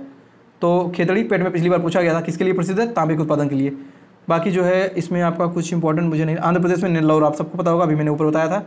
मध्य प्रदेश में जो बालाघाट जिला है ये भी इंपॉर्टेंट है, बैतूल जिला और बालाघाट तांबे के लिए। अब हम लोग बात करते हैं कुछ उनके जो है तत्व हैं और उसके अपूर्वक। जैसे कार्बन जो है एक तत्व है, कार्बन का जो अपूर्वक है वो हीरा है, ग्रेफाइट है, कोक कोलतार है, चारकोल कोक जो आपका है चारकोल वगैरह, ये कार्बन का सबसे ठोस जो अपूर्वक है वो है हीरा, ठीक है, बहुत ठोस है। सल्फर का जो अपूर्वक है वो रोम्बिक, मोनोक्लाइनिक, और फास्फोरस का जो अपूर्वक है वो पीला तथा लाल फास्फोरस, पीला तथा लाल फास्फोरस। मैंने आपको केमिस्ट्री वाली क्लास में कराया हुआ है मैराथन, आप लोग जाकर फिजिक्स केमिस्ट्री बायो का देखिए, एक भी क्वेश्चन आपका बाहर नहीं जाएगा। अब हम बात करेंगे कि जो आपके संयंत्र लगे हैं, बोकारो है, राउरकेला है, भिलाई है, ये सब जो संयंत्र हैं किसकी सहयोग से लगे हैं और कब लगे थे, ये क्वेश्चन आपका पिछली बार पेट में यहाँ से क्वेश्चन बना था। देखिए आपका जो बोकारो संयंत्र है, और देखिए जो द्वितीय पंचवर्षीय योजना थी उसने भारी उद्योगों पर बल दिया गया था, ठीक है, पीसी महाबलोनिस मॉडल था और भारी उद्योगों पर सबसे ज़्यादा बल दिया गया था 1956 से 61 के बीच में पंचवर्षीय योजना। ये भी पूछ लिया जाता है कि आपके जो सब प्लांट लगे हैं भिलाई राउरकेला, ये सब पहली दूसरी पंचवर्षीय योजना में लगे थे, सेकेंड पंचवर्षीय योजना में। चलो देखते हैं बोकारो जो स्टील प्लांट है, बोकारो स्टील प्लांट ये झारखंड में 1968 में लगा था, ठीक है, ये आपका बाद में लगा था, ये तीसरी पंचवर्षीय योजना के बाद लगा था 1968 में, जब गैप चल रहा था उस टाइम बोकारो लगा था, बाकी आपके दूसरे पंचवर्षीय योजना में लग गए थे। ये पूर्व सोवियत संघ रूस की मदद से लगा था बोकारो स्टील प्लांट, ठीक है। इसके बाद भिलाई स्टील प्लांट जो है ये पेट में पिछली बार पूछा गया था, ये भी जो रूस की सहायता से लगा है, यूएसएसआर रसिया, ये छत्तीसगढ़ में है भिलाई, ठीक है, स्टील के लिए है, जमशेदपुर। राउरकेला स्टील प्लांट ये उड़ीसा में है, ये जर्मनी लगाई इसको, जर्मनी ने 1953 में। दुर्गापुर स्टील प्लांट 1956 में द्वितीय पंचवर्षीय योजना ब्रिटेन की सहायता से लगा थे, पश्चिम बंगाल में है, ठीक है। तो आपने देखा कौन कौन से स्टील प्लांट, पहला था बोकारो स्टील प्लांट, ये रसिया की सहायता से लगा था, भिलाई भी आपका रसिया की सहायता से लगा था, राउरकेला जर्मनी की सहायता से और दुर्गापुर ब्रिटेन की सहायता से, ठीक। अब हम लोग बात करते हैं हमारे सिलेबस में अगला टॉपिक है जलवायु और मौसम, इसके बाद हम लोग देखेंगे वन, इसके बाद आपका हो जाएगा इंडियन ज्योग्राफी स्वाहा। तो जलवायु और मौसम देखते हैं कि जो मानसून शब्द है, जलवायु का उत्पत्ति जो है मानसून शब्द से अरबी भाषा से होती है, मौसम से होती है। ये कई बार एग्जाम में पूछ लिया जाता है कि जो मानसून है उसकी उत्पत्ति किस भाषा से, तो अरबी भाषा से मौसम से हुई है, और जिसका तात्पर्य होता है मौसम या ऋतु होता है। भारत मूलतः मानसूनी देश है, भारत में वर्षा जो किसानों डिपेंड रहते हैं वो मानसून पे कि अब मानसून आएगा अब हमारा फसल अच्छा होगा। यहाँ की जलवायु मानसूनी जलवायु की लगभग सभी विशेषताएँ पाई जाती हैं। भारत में ग्रीष्मकालीन मानसून के प्रवाह की सामान्य दिशा दक्षिण पश्चिम से उत्तर पूर्व की हो जाता है। भारत में जब 1 जून को मानसून आ जाता है, कहाँ पर, केरल के तट पर, मालाबार तट पर 1 जून को हर साल जो है मानसून आता है, और वही होता है आपका दक्षिण पश्चिम मानसून, दक्षिण पश्चिम मानसून। ये देखिए जो ये दक्षिण है और आपका यहाँ केरल पड़ता है, ठीक है, और जब मानसून आता है आपका ये हिंद महासागर, यहाँ से जल उठाता है और पानी जब प्रवेश कराता है ऐसे, लेकिन आपका ये तमिलनाडु वाला एरिया ये सब छूट जाता है, इसलिए रेन शेडो कहते हैं। जब भारत में वर्षा होती है दक्षिण पश्चिम मानसून से वर्षा होती है, ऐसे पूरी इंडिया में होती है, फिर नीचे जब लौटती है दिसंबर के महीने में तो ये तमिलनाडु में वर्षा कराती है। जैसे अभी आपका नवंबर दिसंबर महीना चलने वाला है तो ठंडियों में वर्षा होगी, वो आपका उत्तर पूर्व का मानसून कहा जाता है। जब जो है बाढ़ भी आ जाता है, आप देखते होंगे तमिलनाडु वगैरह में लास्ट टाइम में बाढ़ आ जाता है, तो वही होता है उत्तर पूर्व का मानसून। प्रवेश करता है दक्षिण पश्चिम मानसून से 1 जून को केरल में, और लौटता मानसून उत्तर पूर्व का मानसून है जो कि तमिलनाडु से होकर अंत में लौटता है। ये ठंडियों में बारिश कराता है। अगला है शीतकाल में मानसून प्रवाह की दिशा उत्तर पूर्व से दक्षिण पश्चिम की होती है, ठीक है, उल्टा होता है। भारत में अधिकांश वर्षा ये दक्षिण पश्चिम मानसून से होती है, सबसे ज़्यादा वर्षा जो केरल से 1 जून को भारत में होती है। ग्रीष्म ऋतु में भारत में उच्च तापमान के कारण उत्तर पश्चिम में भारत में निम्न दाब बनता है, और इसी कारण जो हाई प्रेशर लो प्रेशर जो क्रिएट होता है ये आपको ज़्यादा नहीं पढ़ना है। ठीक है, भारत में जो उष्ण कटिबंध और उपोष्ण कटिबंध विभाजन करने के आधार पर मानी गई है जनवरी के समताप रेखा 18 डिग्री सेल्सियस पर। उत्तर प्रदेश में सबसे ज़्यादा वर्षा होती है गोरखपुर में, और सबसे कम वर्षा होती है मथुरा में। भारत में सितंबर महीने में मानसून जो है लौटना शुरू हो जाता है, जिसका कारण है सूर्य का दक्षिणायन होता है। ठीक है, इसको ITCZ बोलते हैं, जिसका नाम है inter tropical convergence zone. ITCZ कई बार फुल फॉर्म पूछ लिया जाता है, तो याद कर लीजिएगा, इंटर ट्रॉपिकल कन्वर्जेंस जोन। ये जो है दक्षिण की ओर घुसकता रहता है, और यही इसी कारण जो है मानसून लौटने लगता है। उत्तर पूर्व मानसून तमिलनाडु की कुल वर्षा 50 से 60% प्राप्त करती है। लौटता मानसून तमिलनाडु में, जो मैंने आपको पहले बता दिया, आम्र वर्षा कर्नाटक केरल में होने वाली मानसून से होती है। ठीक है, ये आमों के लिए बहुत लाभकारी होता है, इसलिए आम्र वर्षा इसको कहा जाता है, फुहार मारती रहती है। मासिनराम विश्व में सर्वाधिक वर्षा होता है, मैंने आपको बता दिया, मेघालय में गारो खासी जयंती, अब ये आपका मासिनराम है। भारत में सर्वाधिक वर्षा प्राप्त करने वाला क्षेत्र जो पश्चिमी घाट है, वही केरल वाला बेल्ट, जैसे आपका ये जो है पश्चिमी बेल्ट है, इधर आपका पूर्वी घाट, इसकी सबसे ऊंची चोटी जो महेंद्रगिरी, इसकी सबसे ऊंची पश्चिमी की वो है आपका अनाईमुदी केरल में, और दक्षिण भारत की सबसे ऊंची चोटी अनाईमुदी। ठीक है, अब हो गया हमारा सिलेबस, लास्ट टॉपिक है वन। इसके बाद हम लोग कुछ टाइगर रिजर्व देखेंगे आपका, इसके बाद पूरा ज्योग्राफी का हम लोग अंत भला तो जग भला स्वाहा कर देंगे। फॉरेस्ट के बारे में देखते हैं। वन, देखिए पहली वन नीति भारत में 1952 में आई थी, और जो न्यू फॉरेस्ट पॉलिसी थी, नई वन नीति थी 1988 में आई थी, जिसमें कहा गया था कि भारत में या किसी भी देश में 33% वन जो है अनिवार्य होने चाहिए, लेकिन भारत में अभी 24.5% के आसपास वन है। अब अभी तक भारत में 17वीं वन रिपोर्ट आ गई थी। सबसे पहला वन जो रिपोर्ट आया था 1987 में प्रकाशित किया गया था। ठीक है, फॉरेस्ट सर्वे ऑफ इंडिया द्वारा प्रकाशित किया जाता है, इसका मुख्यालय देहरादून में है, देहरादून से प्रकाशित होती है ये वन रिपोर्ट। अभी मैं आपको इसको सबको डिटेल बता दे रहा हूँ। पहली वन रिपोर्ट 1987 में, और इस बार आई थी 17वीं वन रिपोर्ट। हर 2 वर्ष में इसका जो है रिपोर्ट आता है, और ये रिपोर्ट कहाँ से आता है? फॉरेस्ट सर्वे ऑफ इंडिया, जिसका मुख्यालय है देहरादून में। ये देहरादून से रिपोर्ट प्रकाशित होती है हर 2 वर्ष में। भारत में कुल जो वन है वो है 21.71%, और जो भारत में कुल वृक्ष है वो 2.91। वन जो होता है वो सरकार के अंडर में होता है। वन जो ऑटोमेटिक अपने आप जमता है, उसमें कोई उसको लगाता नहीं, लेकिन जो वृक्ष होता है इसको लोग घरों में लगाते हैं, इसको जो आरक्षित किया जाता है। ठीक है, वन आरक्षित, ये सब जो है इसमें वृक्ष होते हैं, भारत जो लगाती रहती है सब।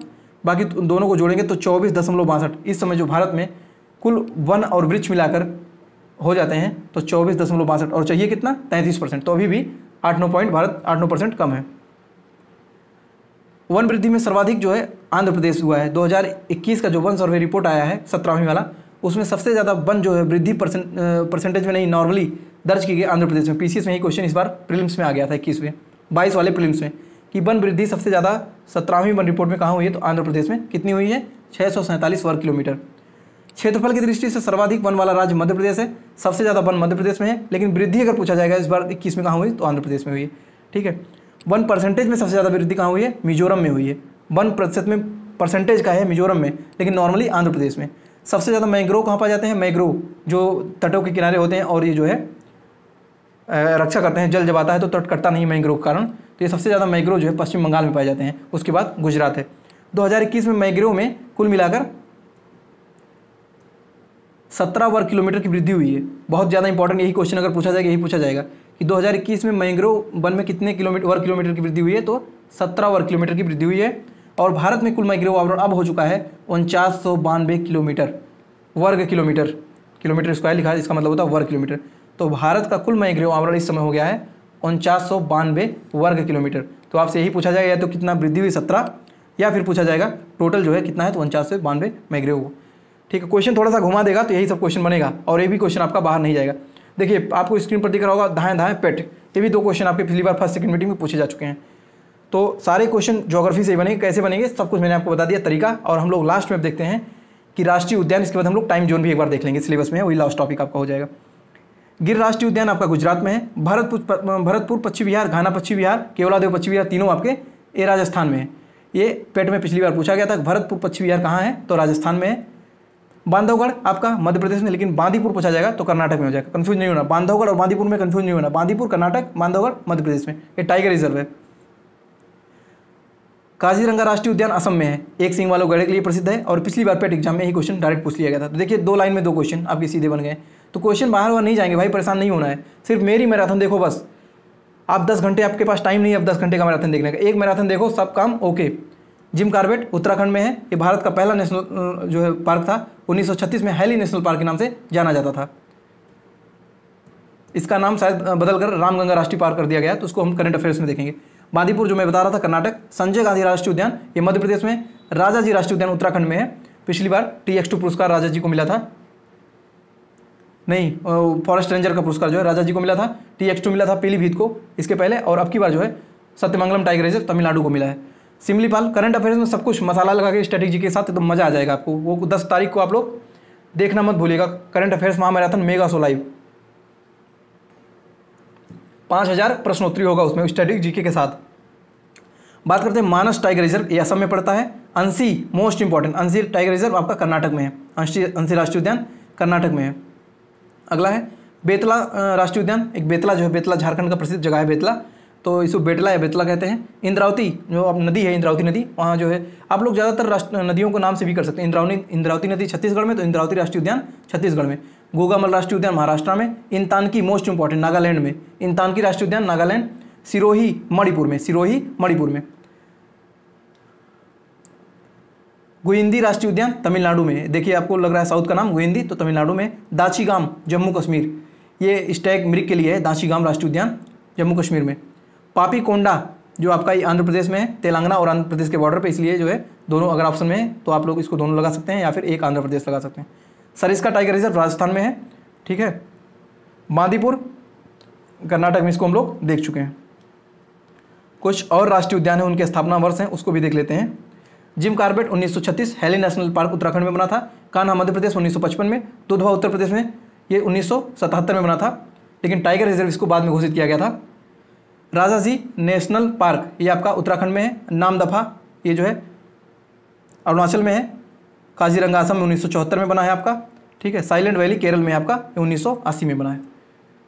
भारत उत्तर प्रदेश में 3 टाइगर रिजर्व हैं, पीलीभीत, अमनगढ़ और दुधवा टाइगर रिजर्व, तो तीनों आप लोग याद कर लीजिएगा। अब आपका अंतिम जो पेज है ये है टाइम जोन से संबंधित। मैं आपको ऊपर पढ़ा चुका हूँ, लेकिन फिर भी मैं आपको बता दे रहा हूँ टाइम जोन के बारे में। भारत की प्रमाणिक मध्य रेखा अथवा भारतीय मानक समय रेखा इंडियन स्टैंडर्ड टाइम, जो भारतीय मानक समय रेखा 82.5 डिग्री पूर्वी देशांतर से होकर जाती है, जो कि मैं आपको पहले ऊपर बता चुका हूँ।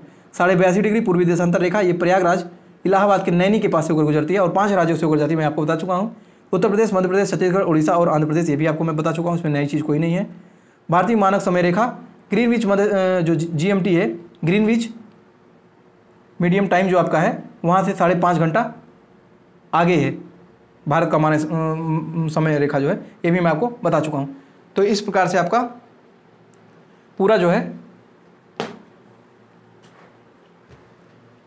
भूगोल का जो एक कक्षा है वो समाप्त हो चुकी है, और इसमें हम लोगों ने आज भारत के भूगोल में जो आपके पूरा सिलेबस दिया था हमने देख लिया है इस वीडियो में, कि भारत का भौतिक भूगोल, भारत की नदियाँ, भारत की नदी घाटियाँ, भारत में भूजल संसाधन किस प्रकार से था, उसमें हमने देख लिया था।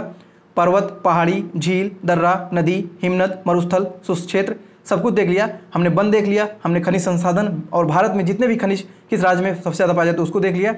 भारत की राजनीतिक हमने भूगोल देख लिया, ठीक है, कि भारत में 28 राज्य हैं, 8 केंद्र शासित प्रदेश हैं। हमने कुछ राज्यों की भाषा देख लिया। राजधानी वगैरह सबको पता है, इसमें बताने की जरूरत नहीं है। बाकी करंट अफेयर्स में जब मैं लाऊंगा मसालेदार स्ट्रेटेजी के, तो उसमें आपको राजधानी एक बार रिवाइज कराते जाऊंगा, और मुख्यमंत्री और राज्यपाल भी आपको करंट अफेयर्स की क्लास में बताऊंगा। साथ साथ में केंद्रीय मंत्रालय और उत्तर प्रदेश राज्य के मंत्री के बारे में भी चर्चा होगी, ठीक है। बाकी हमने टाइम जोन वगैरह इसमें सब देख लिया।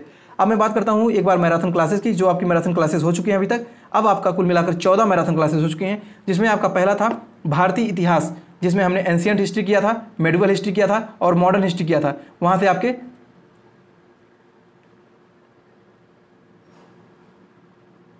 हमने पहले देखा एंशिएंट, मेडिवल, मॉडर्न, 5 नंबर आपके बन गए, ठीक है। अब मैं सब लिख रहा हूँ। इसके बाद हमने देखा भारतीय राष्ट्रीय आंदोलन, 5 नंबर का मैराथन, ये भी हम कर चुके हैं। इसके बाद हमने देखा भूगोल, जिसमें इंडियन और वर्ल्ड दोनों भूगोल हमने 2 मैराथन देखा, इसमें भी 5 हो गया। भारतीय अर्थव्यवस्था, ये भी हम 5 कर चुके हैं। इसके बाद भारतीय संविधान एवं लोक प्रशासन, ये भी हम 5 कर चुके हैं। इसके बाद हम सामान्य विज्ञान, फिजिक्स, केमिस्ट्री और बायो 3 मैराथन आई थी आपकी, ये भी हम 5 कर चुके हैं। इसके बाद हमने देखा सामान्य हिंदी, ये भी हम 5 कर चुके हैं। इसके बाद हमने देखा जो आपका गद्यांश था 10 नंबर का, वो भी हम कर चुके हैं मैराथन क्लास में। इसके बाद हमने जो सामान्य जागरूकता की क्लास थी वो भी हमने आपको करा दिया है, ठीक है। इसके बाद हम जो परसों देखेंगे 10 नंबर का आपका करंट अफेयर्स, ठीक है। 10 अक्टूबर 10 नंबर पूरा जो है करंट अफेयर्स स्वाहा करेंगे और साथ में स्टैटिक जीके का मसाला भी लगा देंगे। तो ये आपकी मैराथन हो चुकी है। कितना हो गया? 10, 20, 30, 5, 35, 5, 40, 5, 45, 5, 50, 5, 55, 5, 60, 5, 65, बचा 5 नंबर इंग्लिश। तो उसकी क्लास 11 अक्टूबर को मैराथन आ जाएगी।